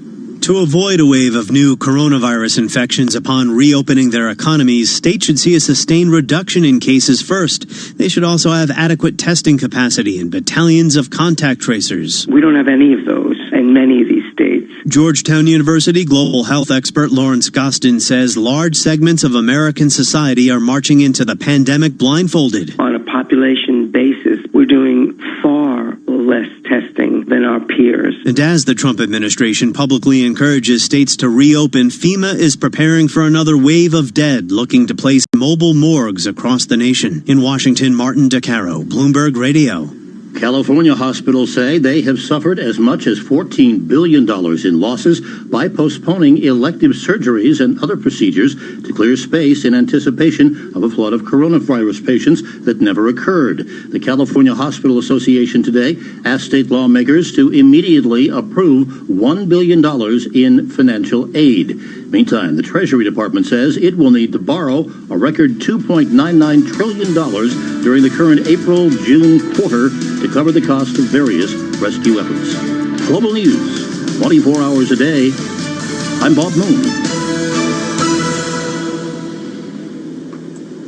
Have you wanted to speak a new language, but you thought it'd be too hard or take too much time? Then go to Babbel.com, download the app, and try it for free. In just 15 minutes a day, you'll be on your way to speaking a new language in just a few weeks. And right now, you can try Babbel for free. Babbel starts out teaching you words and phrases by matching them with pictures. You won't believe how easy the interactive program is. Soon the sentences get a little bigger, and before you know it, you're having simulated conversations voiced by native speakers. And because Babbel is crafted by language experts and uses the spaced repetition method, in just 10 to 15 minutes a day, you'll be speaking the language of your choice with real confidence. With Babbel, you can speak a language. Just go to Babbel.com and start your first lesson in the language of your choice for free. Download the Babbel app or go to Babbel.com and try it for free. That's Babbel.com. Debbie Hart is president of BioNJ, which represents the interests of more than 400 New Jersey-based biotech companies. She's also a strong voice in the biotech sector, supporting research universities like New Jersey Institute of Technology. She sees NJIT as a valuable partner in attracting venture capital and biotech startups to the Garden State. So the number one reason that companies come here to New Jersey for the biotech industry is for our talent. We estimate that there were about 30 biotech companies in the early 90s in New Jersey, about 80 in 1998. Today there are more than 400. And that growth continues, and it's come from every possible angle. Other countries, other states, they've spun out of our academic institutions as well as our biotech and our pharma companies, and we expect that growth to continue long into the future. And NJIT is a pipeline for talent, for companies, for entrepreneurs to do that important work. NJIT, New Jersey Institute of Technology. Learn more at njit.edu. If knowledge is power, the Bloomberg... Get your cook on with Asda. With Butcher Selection Quarter Pounder Beef Burgers, get a 4-pack for just £2.28. And salmon fillets, get a 2-pack for only £2.97. So dinner's always a winner. At Asda, we're committed to low prices every day on the quality products you need. Asda. Selected stores online, subject to availability. Where will 2020 take you? Somewhere where people care. About each other. About our planet. About creating a better world for everyone. And becoming the best versions of yourselves. Join a community of like-minded individuals at the University of Winchester. Make sure to accept your offer by the UCAS deadline and visit our website to find out more. See the bigger picture. Be the difference. Go to winchester.ac.uk. The Right Time with Bomani Jones. While he was gone, Al had some kind of vote to make him the managing. You remember he used to come up all the time in the Raiders game that he was the managing general partner. By the way, don't forget, there was a lot going on in Munich. But you know how tired that man was to come back and find out that Al Davis had strong-armed his team from him while he was gone? Search The Right Time with Bomani Jones to listen. Get your daily dose of NFL shop talk with these great podcasts on TuneIn. Start your morning off right with Around the NFL. Injured, depleted roster into the playoffs, and I didn't think they belonged in the playoffs. I think overall, though, it was a great divisional round weekend because you got the first one. Run into the end zone with the Move the Sticks podcast. We had a fun little Zoom cocktail hour last night. Oh, yeah. What a star-studded affair. Greg, you were there for the earlier part, but it really popped off a little later on. We had Zach Goldman. And dive deep into the sidelines with the Peter King podcast. On the occasion of his 50th birthday, come down and record a little bit of retrospective on the life and times of Brett Lorenzo Favre. That sounds like a bestseller. It sounds like a precursor to a funeral. That's what it is. I wasn't thinking that. Explore these and more hard-hitting NFL podcasts right here on TuneIn. It's TuneIn Sports on this day. On this day in 2002, Barry Bonds hits his 400th home run. The San Francisco Giant in a 3-0 win against Cincinnati, making Bonds the first player with 400 home runs for one team. That ball is drilled to deep right, and that could be number 400. It is. He has become the first man in the history of the game. To listen to conversations breaking down the moments just like this, search sports to be part of the discussion on TuneIn. Want to relive the glory of college football? Balls over a man, into the end zone. Come explore TuneIn's classic game replay collection to hear ESPN's complete coverage of the 2019 New Year's 6 bowl games. Don't miss your chance to re-experience the Rose Bowl, the 2020 National Championship, featuring Clemson and LSU. There's going to be 2 champions on the field tomorrow night. There's going to be 1 team hold up the trophy. Drives to the 5, touchdown! Search classic game replays to listen for free. News 24 hours a day at Bloomberg.com, the Bloomberg Business app, and on Quick Take by Bloomberg. This is a Bloomberg Business Flash. From Bloomberg World Headquarters, I'm Charlie Pellet. We've got 13 minutes to go ahead of the closing bell. Stocks mostly higher. Crude oil gaining for a 4th consecutive trading session. West Texas Intermediate crude up 6.1%, closing in on $21 a barrel, now at $20.96. Again, WTI up by 6%. Gold up 0.2%, $17.04 the ounce. The 10-year down 8/32, 0.63%. S&P up 12, a gain of 0.4%. Among cruise line stocks, a topic you guys were just talking about, Carnival up 3%, Royal Caribbean up 1.4%, Norwegian Cruise Line Holdings up by 3.7%. And that's a Bloomberg Business Flash. I'm driving in my car. I turn on the radio. How about you let me drive? Oh, no. Who's gonna drive you home? Honey, please, I'll do the driving. Drive on. Excuse me, I want to drive. Just drive, baby. It's the question that drives us.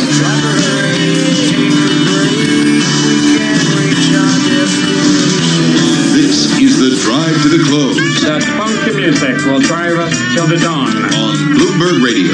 It is time for the drive to the close. David Dietz is back with us, President and Chief Investment Officer at Point View Wealth Management, joining us once again on the phone from Summit, New Jersey. David, nice to have you here on a day where we're pretty much now at our highs of the session, but it's not been a big mover kind of day, but we're definitely off our lows.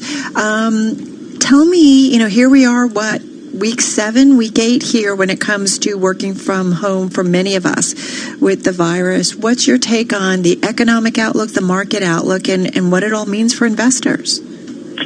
So, Carol, thanks for having me on here. We really, in some ways, it's almost a more difficult time than it was 7 weeks ago, because here, of course, your market is up close to 30% from the apparent bottom March 23rd, yet there's still tremendous uncertainty as to where we're going with the coronavirus. When are we going to see a vaccine? When will sufficient testing be done? Where are the therapeutics and so forth? We're getting glimmers of hope, but still nothing definite. But prices are up higher, and so the question is, has the low-hanging fruit been picked, and now should we move to the sidelines, or what? And with respect to our clients, basically, it's all about your time horizon. If you're a longer-term investor, I think you can do well. If you're short-term oriented, I think you're going to see some volatility return. And so where do you go here, David? I mean, what are the types of stocks? So let's assume you've got a long-term perspective, because if you've got a short-term perspective, as you said, that's a whole different discussion. But let's assume you're long-term. I got to ask you, because it's one of our favorite names to talk to you about Wells Fargo. Sure. So, here we are. Interest rates are at some of the all-time lows. In fact, many people are worried about us ultimately going negative. Well, low interest rates are anathema to financial service companies. Right. If you're an insurance company, for example, you can't make anything when you collect your premiums before paying them out. If you're a bank, there's no spread between what you're paying your depositors and what you're getting for your mortgages and so forth. So, of course, that's where we are now. So the question is, where will we be several years out? And I think that if confidence returns, if we can get past this coronavirus, I think the economy will come back. I think the demand for loans will come back. I think you'll see some more inflation. That'll push interest rates up. So I think that is just what the doctor ordered for these financials. And so then the question is, which financial? I like Wells Fargo just because it has, one of the best coast-to-coast franchises. It's historically been a very good underwriter, very conservative with the loans they extend, and they're focused on, middle market, retail. They're not in the more volatile trading area. And, of course, the stock was 65 just 26 months ago, now pick it up at 27 with a 7% dividend. That looks pretty good for me if you have if you're looking more than a couple months out. Well, and I also have to think that part of the play, David, has to be that if you're looking at some of the big banks that are so involved, certainly in the mortgage market. I mean, how many consumers probably have a mortgage with Wells Fargo or home equity with Wells Fargo? I mean, on the other side of this, the bigger players are probably going to manage, even if it gets tough, they're going to do, the best compared with some of the other players. You are so right, Carol. I mean, often tough times allows the biggest players in the market to expand market share as smaller, less well-capitalized, less well-known, less efficient players kind of fall off the table, as it were. I think Wells Fargo can get the maximum bang for its buck in terms of advertising, cross-selling, all those good things. One thing I do want to ask you, Joe Weisenthal, he and I think it's Tracy Alloway, they put out 5 things to start your day every day, different editions. And one of the things that he brought out, and we've talked about this, whether we're looking at airlines, retail, that if you believe in capitalism, company A should be allowed to put company B out of business if they're doing a better job at that. But I do wonder about what the impact is on a good macro policy. What's going to be better for us, certainly going through this crisis, on the other side of it in terms of helping out the economy? And I do wonder what you think about providing assist to some of the smaller players that are out there and how important that is in terms of the overall health of the U.S. economy and of the overall U.S. market. Wow, that's a great question. And I think normally, most investors and economists say for capitalism to survive, there has to be failure as well as success. And if you prop up everyone, no one fails, you end up with these zombie entities, and then capital is not reallocated from the weak, unsuccessful to those who have a better mousetrap. That's what you normally want. This situation has been a little bit different because there was no one could really plan for it. No one forecast it. And so I think what the Federal Reserve is trying to do, as well as Congress, is to provide some sort of safety net so that no one fails, at least because of the coronavirus.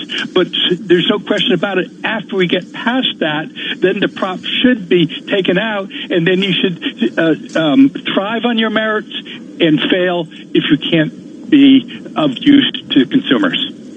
So who else do you like here in this market, David, in terms of things that you hold that you're excited about?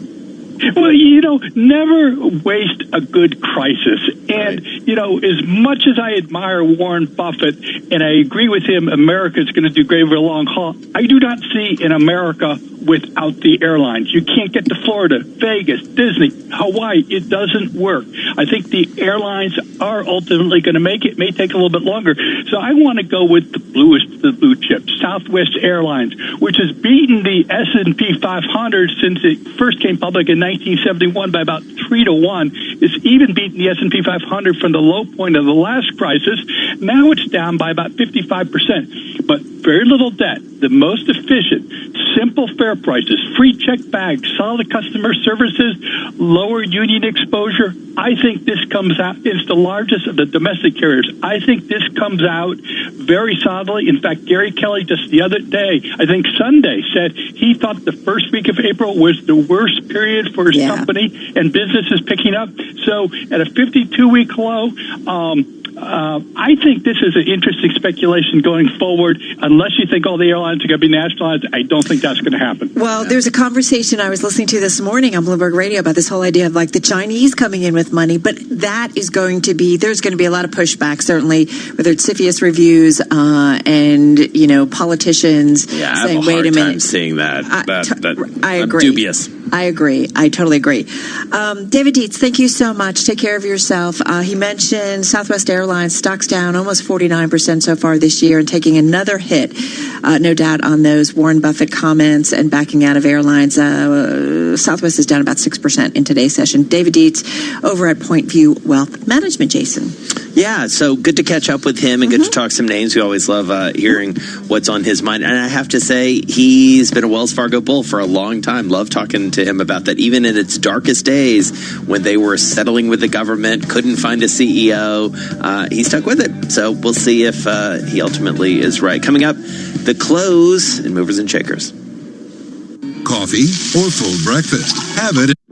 Be part of the college sports conversation on TuneIn. Hear the latest storylines around SEC football with the Paul Feinbaum Show. I distinctly remember when you were hired, and I must say most of us thought you were out of your mind, giving up. I wouldn't call it a cush job because you were traveling across the country. Get your college hoops fix with college basketball talk on NBC Sports. Headed by Shabazz Napier, that also included Amita Brima, who is in and around the NBA ranks right now, and DeAndre Daniels, who was the 37th pick in the 2014 NBA draft. So my question to you is... Or listen to the daily news from around the wide world of college football with College Football Live. I would go with Utah. I think Utah is the better team. And I know I'm talking to an Oklahoma guy, but listen, and it may be recency bias having watched Utah last week and doing that game, but I just think they're a more complete football. Discover these and more college sports podcasts right here on TuneIn. In case you didn't know, TuneIn lets you listen to the same radio stations you pick up on your home or car radio, except you can hear them from anywhere. If you want to find a station from somewhere else in the world, navigate to the By Location section under Browse. Keep exploring with TuneIn. The Mina Kimes Show podcast.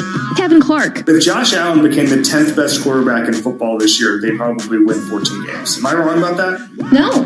If you as a quarterback can't win in the Bills' situation right now, they should not extend you. So many teams, Jets, do not have the information they need to evaluate their quarterbacks based on the teams they built around them. The Bills do. Listen and subscribe to the Mina Kimes Show podcast. Search the Mina Kimes Show to listen.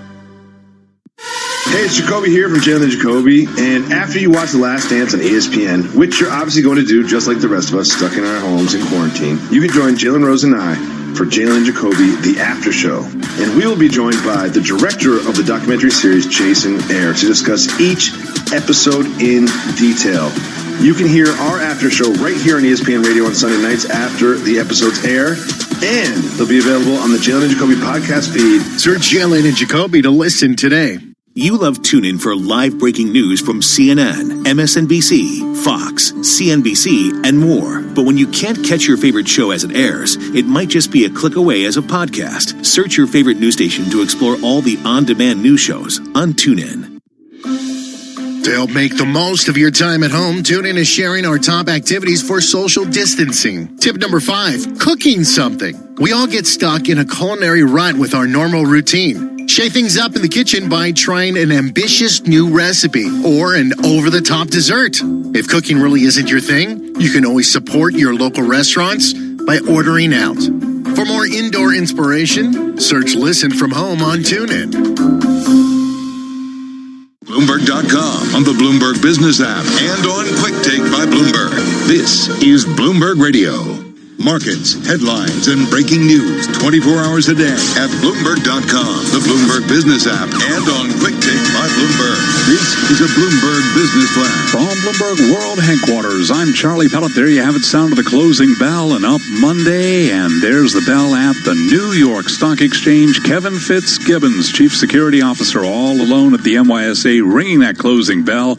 Again, the Dow, the S&P, and NASDAQ all advancing. Dow Jones Industrial Average have been down more than than 360 points. It ended with a gain of 26 points today, up 0.1%. The Dow now at 23,749. S&P up 12, a gain there of 0.4%. 2842. Nasdaq up 105 for the Nasdaq Composite Index today. That was a gain of 1.2%. 10-year down 6/32 with a yield of 0.63%. Gold up 0.2%. 17.04 the ounce, and West Texas Intermediate crude surging today, up 7.3% at $21.20 a barrel. So an update for the U.S. stock market. We did see airline shares moving lower today. This after some comments over the weekend from Warren Buffett about unloading his stakes in a number of airlines. Samantha Azzarello is global market strategist at J.P. Morgan Investment Management. We've gotten guidance from some of the airline companies, and they're telling us that they're not expecting passenger levels to be anything near 2019 levels for a couple years out. Right, so you look at a dynamic like that, and you couple that with oil, what's going on with oil prices, keeping in mind that almost 65% of global oil demand is travel-based.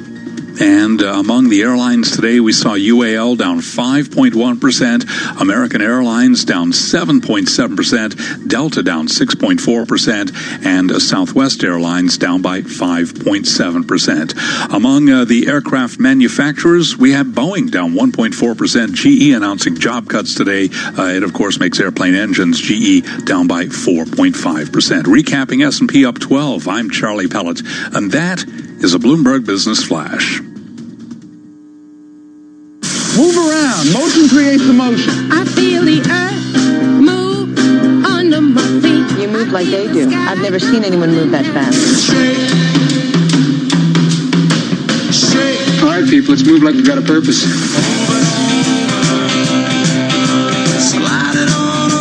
That was called Movers and Shakers. They cost a little more, but that name cracked me up.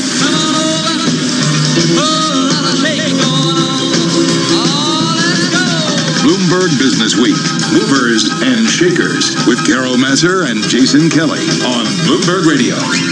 Yes, indeed. Let's take a look at some of the stocks on the move in the Monday trade. We're awaiting earnings out from Shake Shack and AIG, so we'll get those as they cross the Bloomberg. Big picture, the S&P 500, Charlie telling you quite a turnaround from the lows of the day when we saw an early sell-off, equities finishing at their highs of the day. Even split, though, for the S&P 500. 250 names in the index higher today, 254 lower, one unchanged. Jason, where do you want to start?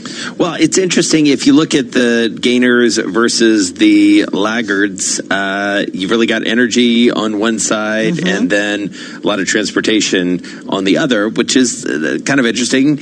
It does go to, and you heard Charlie mention this, some of the comments from Warren Buffett over the weekend on the negative side, and oil coming back, really driving. I mean, I believe let me just get the exact And energy lineup. is your top performing industry group in the S&P 500 out of 11. Overall, that group was up 3.7%, so at the top of the pack. And that makes sense. You had Phillips 66, you had Valero, you had Marathon, and then you had Helmerich and Payne. Those were your top four performers. And on the other side, the number 2 lagger and the number 3 lagger and the number 4 lagger were all airlines. We have an E&P company actually coming out with their earnings after the closing bell. We're talking about Diamondback Energy, which is down about 54% so far this year, but just crossing. It looks like it's a little higher here in the after hours, maybe, up and now about 3.5%. So it's had quite a pop here in the aftermarket. The company's saying it sees fiscal year CapEx $1.5 billion to $1.9 billion. First quarter adjusted EPS, that was a beat, $1.45. So that's 6 cents better than what Wall Street was forecast. Actually, that's over the year. Forgive me. That's a year-over-year comparison. So 6 cents better than what it reported a year ago. First quarter production was up, it looks like 22% year over year. So watching what these energy names have to say in this environment.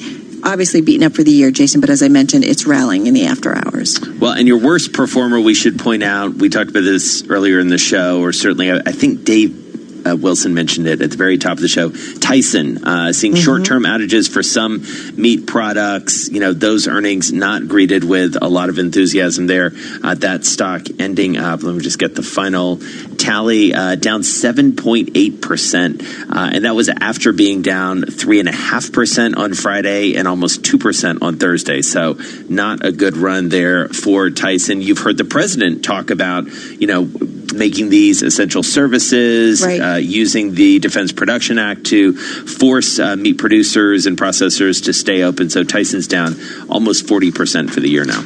All right, let's mention Shake Shack, because that just crossing the Bloomberg terminal. Shake Shack, first quarter adjusted EPS 2 cents. Estimated loss was for $0.01, so that's coming in better than forecast. First quarter revenue was a little light, though, $143.2 million versus the estimate of $145.1 million. Take a look at the stock in the after hours. I got it down about 3.3%. Yeah. That's what I said. Oh, is that what you said? Yeah. And we know this one has been right in the middle of it in terms of stimulus money and gotten into some controversy. So looking forward to seeing what our Mike Hallen has to say about that one. Yeah, it's one of those names that everybody knows. I mean, it's just grown like a weed across the country. It's like every time I travel, it sort of pops up, and even like going around the Mid-Atlantic for lacrosse tournaments and things like that. You're like, there's a Shake Shack here? What? Or, like the outlet malls or things like that. Not exactly what you would expect to see. You want to take a quick look at volatility? Yes, let's do that. The volatility index report, of course. And what do you got, Jason? I got it. The VIX is down, was down about 3.4%, closing at 35.92. This is Bloomberg. All right, Dave, you're up. Hi, my name is Dave. Wilson, where are you? Wilson! Just what do you think you're doing, Dave? We're going for a price on Wilson. Open up the door. It's Dave. Who? Dave. Hey, Mr. Wilson! All right, Mr. Wilson, time to get to your stock of the day. And I know Jason kind of teased it. No relation to Jason Kelly, but let's get into it. What's your stock of the day here? It's Kelly Services, hence the disclaimer. There you go. Now, this is a staffing company. It's been around since 1946, so basically post-World War II. Back in the day, they had Kelly Girls, and in fact, Kelly Girl was basically the company's name until 1966, God, that when just it hurts. became Kelly Services. The shares have traded for at least that long.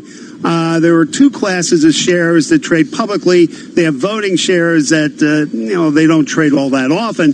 So we'll focus on the non-voting shares. The ticker for them is KELYA. So you're talking about Class A non-voting shares. Now, the stock set a record back in April 2007. It's been up and down since then, rallied toward the peak about 2 years ago and then pulled back.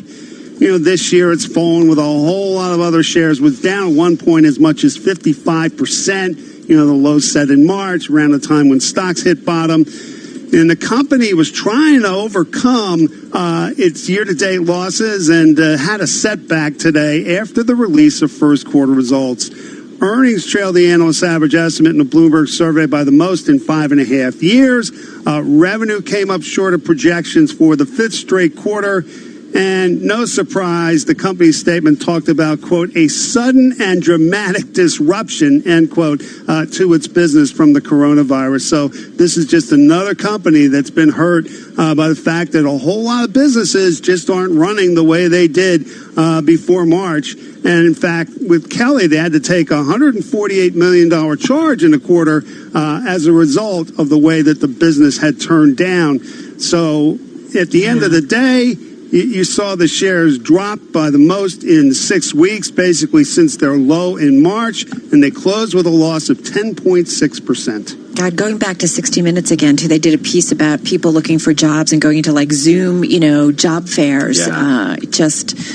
This whole market has just really been hurt really hard. It's upside down, that's for sure. All right, let's head out to San Francisco. Ed Baxter is there with World and National Headlines. Hello, Ed. Hi, Jason. Hi, Carol. Hey, the White House is disclaiming an internal projection created by the CDC that shows cases rapidly accelerating by June, more than what is being experienced now for sure. Now, the White House said it had not been presented to the president's task force, so it's disclaiming it. White House at odds with the CDC. California Governor Gavin Newsom has announced that by the end of the week, the state will begin to enter what he calls phase 2 of a reopening. We are entering into the next phase this week, end of the week, with modifications. We will allow retail to start operating across the spectrum. We will allow regional variation, but only after self-certification of particular criteria. So he says localities will fill in the specifics and also warns that people will continue to get sick and that testing and trace testing is key in that arena and that the entire plan can be rolled back and shut down if things get out of control again. In New York, Governor Andrew Cuomo says things are not ready to handle a second surge in the state. The number of new infections, your healthcare capacity, if the infections goes too high, you overwhelm your health system. Now you're Italy with people on gurneys in a hallway because your hospital system can't handle it. And millions of people were allowed to return to work in Italy today as Europe's longest lockdown started to ease. A lab in the Netherlands says it has created a monoclonal antibody that can defeat COVID-19 in the lab. It says animal and human tests need to come. And Elon Musk has listed 2 of his California homes for sale. In San Francisco, I'm Ed Baxter. This is Bloomberg. All right, Ed, thank you so much. You are listening to Bloomberg Business Week. Jason Kelly and Carol Masser. And as we await Connecticut Governor Ned Lamont, I wanted to chat a little bit, if we could, Carol, about what New York Governor Andrew Cuomo talked about when it came to reopening. And I was surprised a little bit by this, I have to say, and I'll tell you why. Basically saying schools and entertainment, they're going to be in the last phase of this reopening.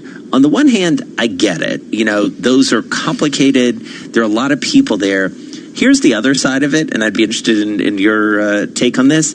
I don't see how you fully open the economy without schools being open. What comes first kind of thing here, right? Yeah. Right? I mean, well, and especially... people have jobs and people have kids. Exactly. I was just having kind of an email experience with someone about that, specifically that in terms of reopening, if you still have kids at home that are doing, you know, their schooling online at home, you're going to want to be, as a parent, at home because you could be involved depending on the age of the kids. Well, it's not you're going to want to be. You have to be. Oh, like you can't, you know, like in the sense that's of. True. I didn't think about that. Yeah, I mean, if you've got a 7-year-old, you can't be like, "Hey, good luck on your Zoom classes.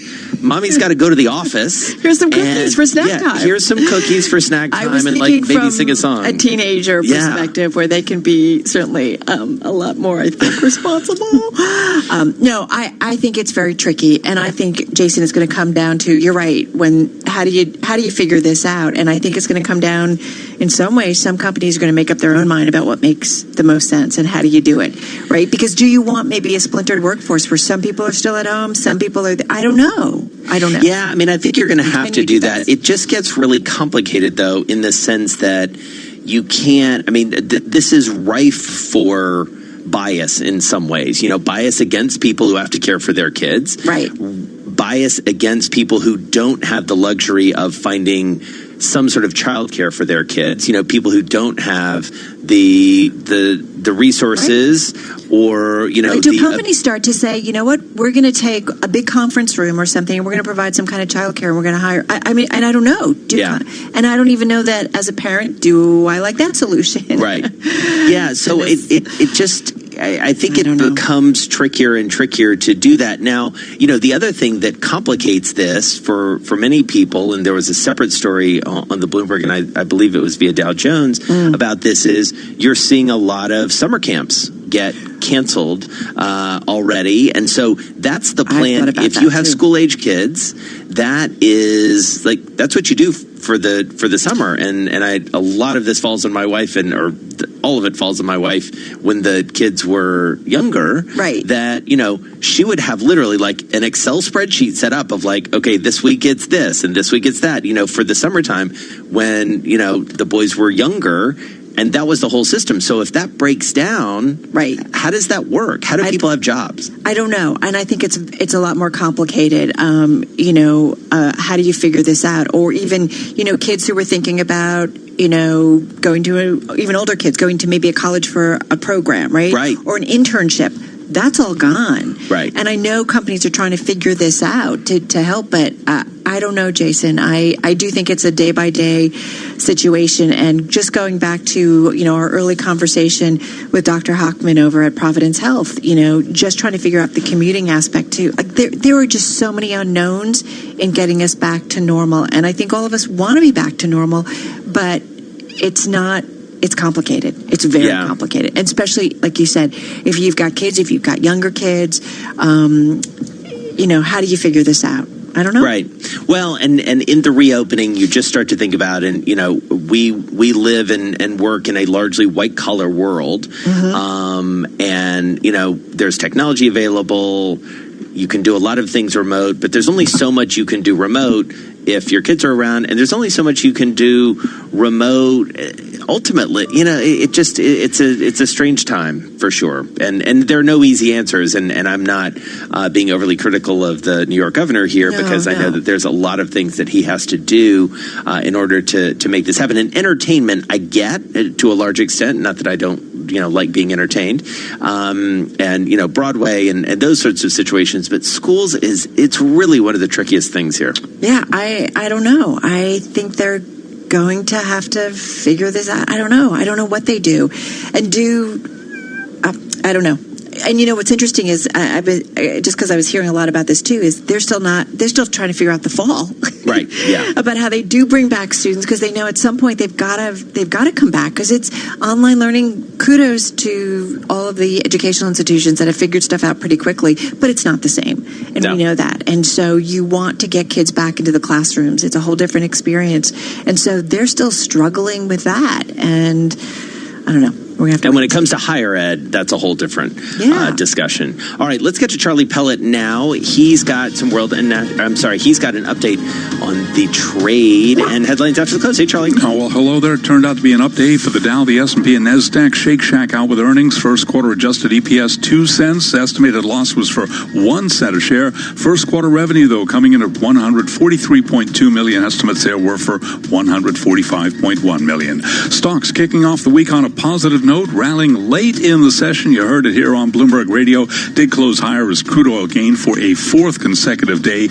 Energy, information technology, and utilities were the biggest gainers in the S&P 500 index, led by ExxonMobil and also Chevron. S&P up today by 12. That was a gain of 0.4%. The Dow up 26, up 0.1%. NASDAQ up 105, a gain there of 1.2%. 10-year down 8/30 seconds at yield 0.63%. Gold up 0.2%, 17.03 the ounce. West Texas Intermediate crude surging today by 8%, 21.36 right now for WTI. Quick mention of the oil stocks: ExxonMobil up today by 4%, Chevron up by 2.2%. And that is a Bloomberg Business Flash. All right, Charlie, thank you so much. Well, we are awaiting some comments from Connecticut Governor Ned Lamont. Obviously, governors, we were just talking about the governor of the state of New York. We also heard, I believe, earlier from the governor of the state of California, reopening. I believe they're going to start to set out a plan on Thursday. Correct. For California and for the big states especially, and we've been hearing this from New York, it is going to be a regional approach. Let's go to Governor Lamont right now. Going through here with COVID. That's Dr. Saud Anwar and Dr. William Pettit, who maybe you know are not only doctors, but they're also in our state legislature. And I'd love to hear their perspective on, from a doctor's point of view, what they're hearing from their constituents, what we're doing right, what we should be doing faster or slower, and other things as we try and work with the legislature through this. But first, let me just give you a brief update on what's going on over the last few days and what's going on in the last 24 hours. This chart is sort of reflective of where we've been for a while now. The death rate, blessedly, is slightly lower the last 5 days than it was the previous 5 days. Hospitalization is down. I think that's for 12 days in a row now. That's an important metric, as you've heard me describe before. Reason it's going down, as you can see from this next chart, is that Fairfield, Hartford, and New Haven are all on a downward trend. And the other counties have not really had a big uptick, thankfully, thanks to social distancing and taking that seriously, which we really appreciate. And again, the day-to-day change in hospitalizations, the 3-day moving average. This is why we have the reopening committee, and this is why we're focused on a prudent way we can reopen. What we're going to do is tomorrow you're going to hear from our Commissioner of Education, Miguel Cardona, and Beth Bai, talking about what we're doing in K through 12, what we're planning in terms of summer camps, so we can give you real guidance going forward now through the summer. Later on this week, you're going to hear from the university group that put in place a really good plan for how we can slowly get our universities, colleges, community colleges back up to speed. And of course, you'll hear from the Reopen Connecticut team probably on Thursday, as we've tried to do before. Just a brief overview. I just got out of our regular teleconference with the other governors and Vice President Pence and Dr. Birx and Dr. Fauci and the team that's leading the White House task force. I'd say, I was going to say better late than never, but that's not really where I'm coming from on this. Finally, the PPE is beginning to flow, and it's coming from the national stockpile. I think you see there'll be a big shipment going out to all of our nursing homes direct from the national stockpile over the course of the next week to 2 weeks. I think you'll see the testing, the reagents, the swabs, as well as the transport is all going to start going to the states based upon a need to be able to do about 2% of our population testing on a regular basis. That'd be 70,000. So that is beginning to roll out, which we're really appreciative of. You probably heard that we've joined with our other states from Massachusetts right down to Delaware, including New York and New Jersey, for a joint purchasing cooperative. And again, you may say, well, man, I mean, aren't we on the backside of this? Why do we have to do this now, just when things are beginning to flow? It's as if you're going to promise us delivery of the Christmas trees on December 26th. Aren't we over this? And the answer is no, we're not over this. And I think my fellow governors, the Republican and Democrat, are really smart. They're going to say, look, I'm glad we've got some flow coming from the federal government. I don't want to always have to wait to see if that plane lands from China. We're going to take this into our own account if we can. Let's see who has production capability, who has the pharmaceutical capability, who's got the swabs, who's got the agents. So us as a collective of 7 states can work on this in conjunction. We don't give up any of our freedom of movement, but it gives us a better base going forward to make sure we're never stuck in the situation we were 2 months ago. And look, hope for the best, plan for the worst. I'm not sure what's going to happen this fall. I've heard a lot of different predictions from the experts. So that's why we're being cautious about reopening, and I want to be ready if there was another small surge later on this year.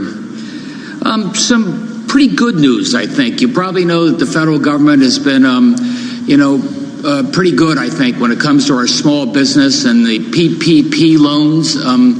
And those are the loans that allow a small business to keep going for a couple of months, pays for all of their operating expenses, including salary. And we did well in the first round. And in the second round, we did very well. Really thanks, I think, to our banks, our community banks, our electronic lenders like PayPal and the such. Obviously, DECD work closely with small business, minority-owned business, women-owned business to make sure they got in the front of the line. And we had over 30,000 Connecticut companies get a PPP forgivable loan in this round. That's $2.5 billion more to the state. This loan size is smaller than it was in the first round, but that also means more of our small businesses got access.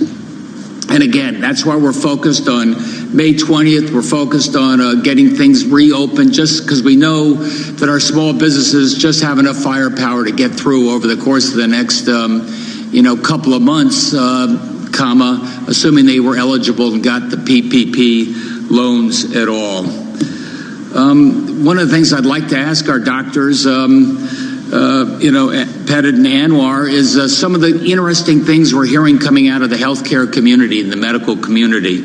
Remdesivir, as you maybe heard, is a therapy that even it didn't come from the non. All right, you've been listening to Connecticut Governor Ned Lamont giving an update on the virus in his state. What's interesting, Jason, I do want to point this out, and thank you. I think it was Doug Stone, who's on Twitter, retweeted at me, and he said, be careful with these daily averages. Many labs are closed or lightly staffed over the weekend. Labs drawn Monday may not be reported until Tuesday, so Monday is a big day to draw new samples. And I heard this from, I think it was Governor Murphy earlier listening in, and it might have been from Governor Cuomo too, that the numbers, which everybody's being very cautious, even though they're moving down, that you have to remember that because of labs being closed over the weekends, it's very possible that we'll see a spike in numbers. So, Doug, thank you for reminding me that. But we heard governors talking about that as well. So, which is why when they put out these numbers, there's optimism, which is great. Yeah. But you got to be careful because we're not doing a big